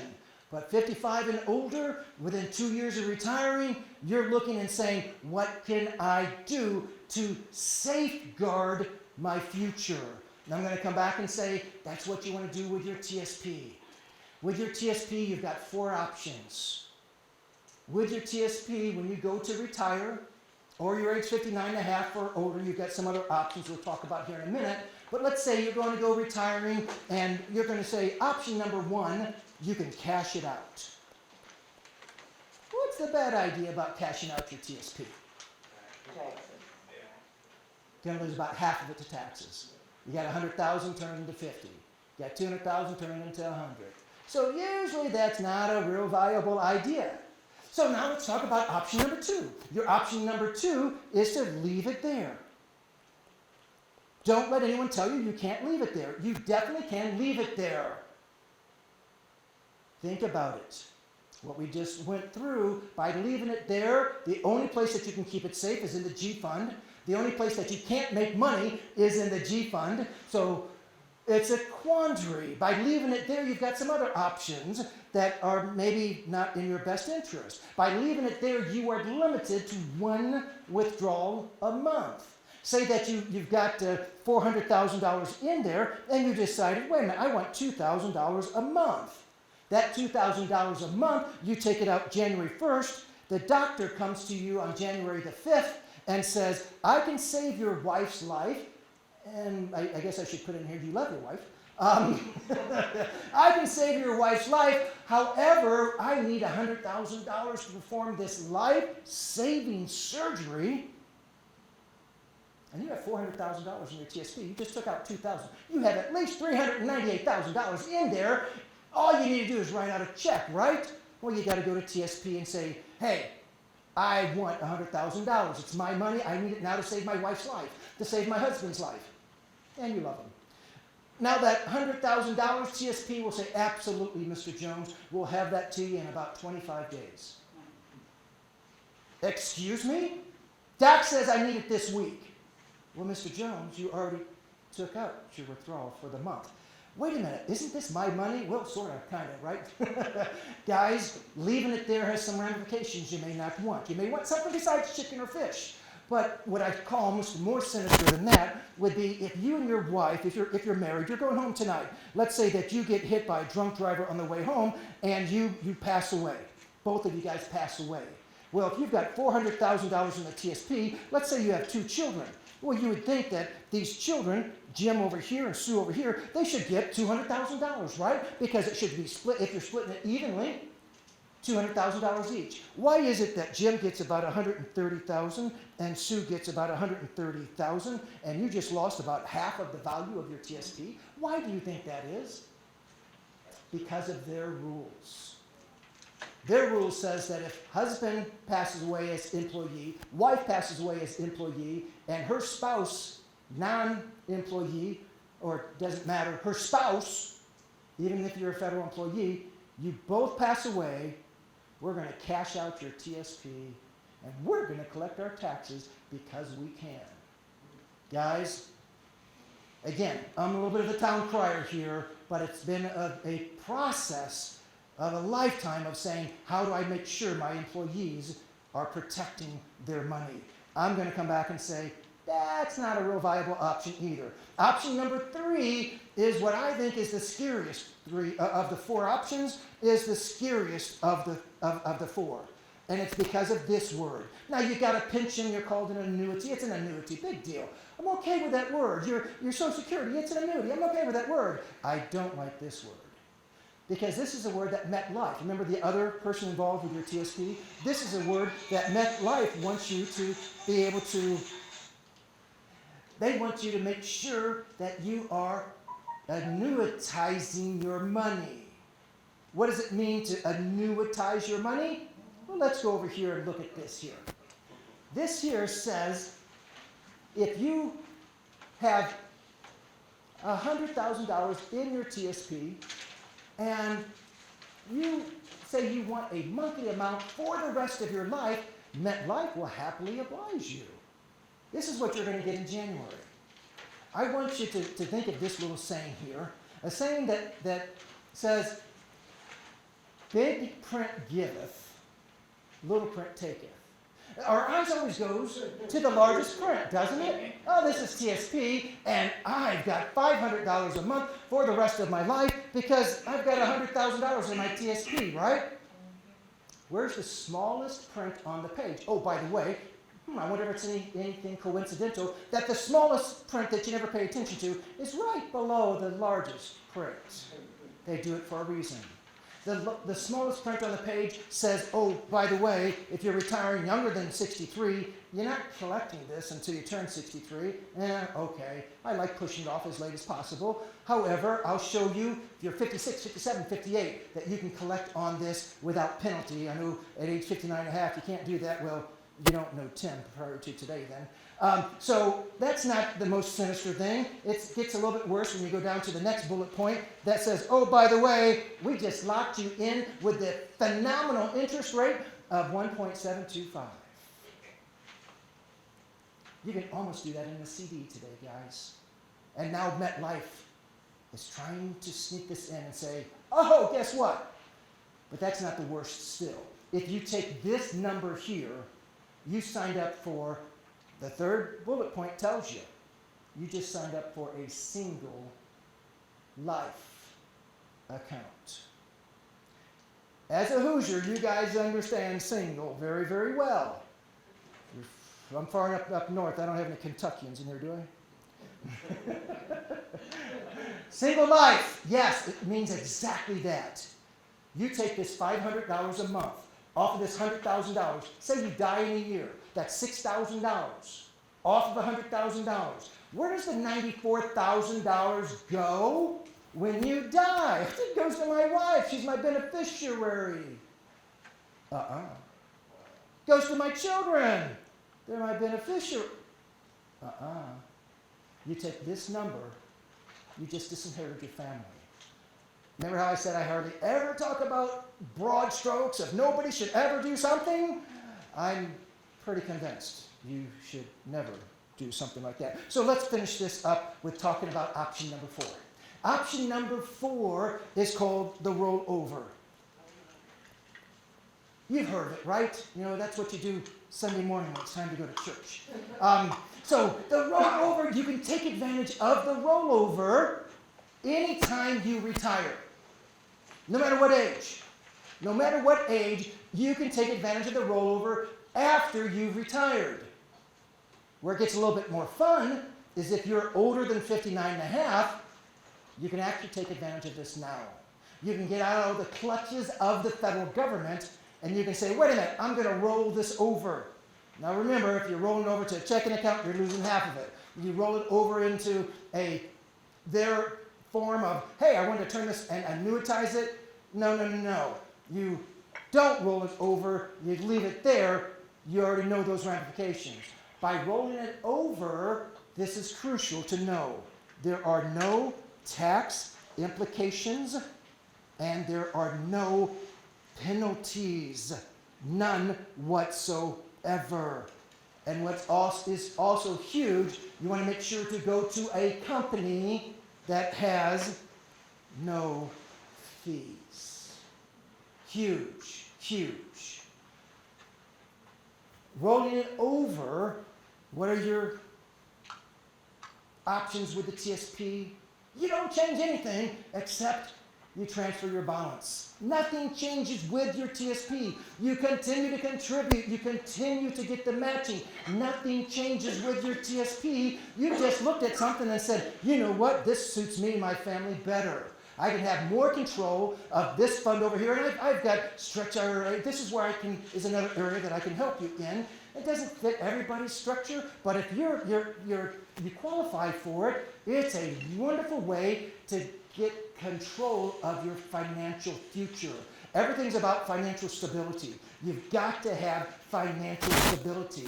Now, I want to talk about a couple words that, let's say you have you have $200,000, you have $100,000, doesn't matter, but you go out from here and you say, hey, I know now I can do something with this money. And I'm going to say every person underneath the rock will crawl out and say, hey, I can help you with that. And I'm going to say most of those guys will have this kind of title to them. Or a CFP.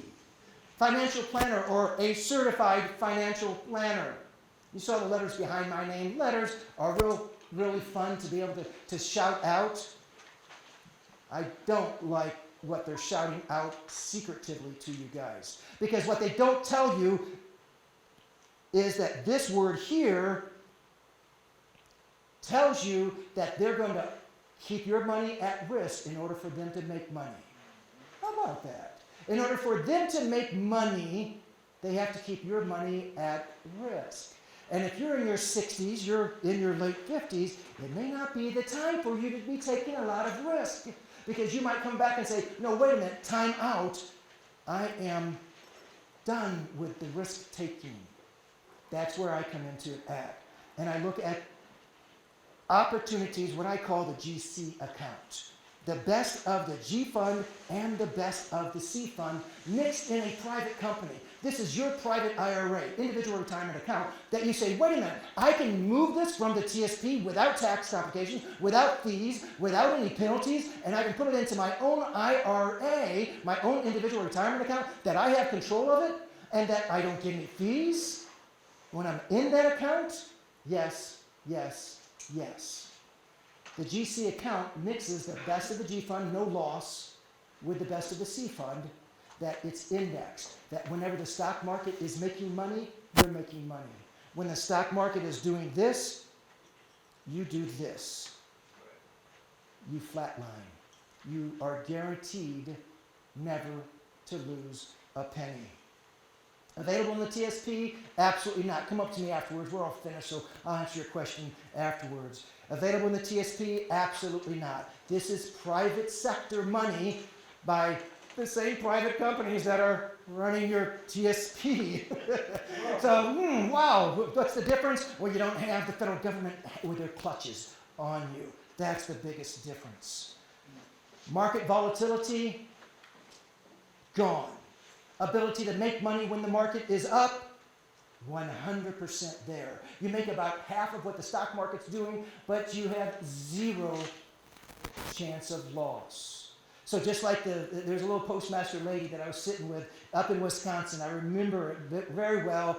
She looked up at me and said, Tim, I'm not so concerned about the making on my money as much as the keeping of my money. This is ideal for you guys. Now, if you have $1 million plus in your TSP, this may not be so exciting for you because the downturn, you might be excited about a downturn because you can weather the storm. You got $1 million plus.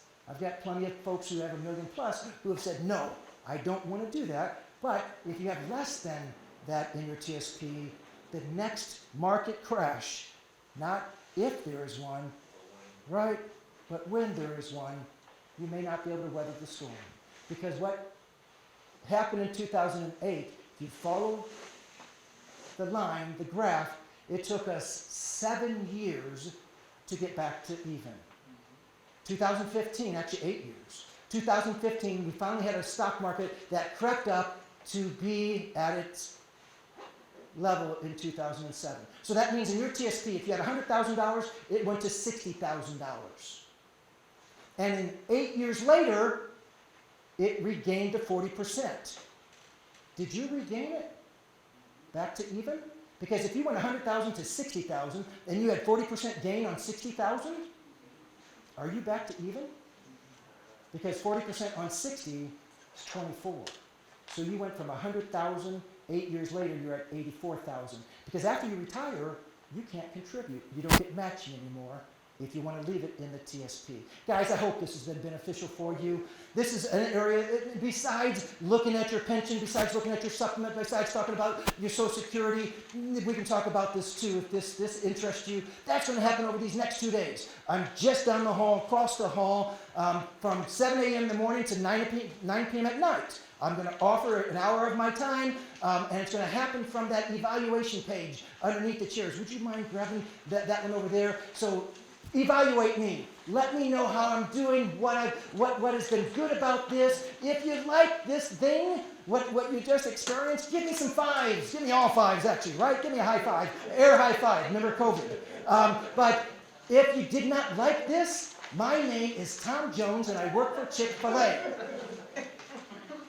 The evaluation is that first page. If you want to sit down with me over the next couple days, I'll be sitting up here with mask on and be able to set you up with an appointment.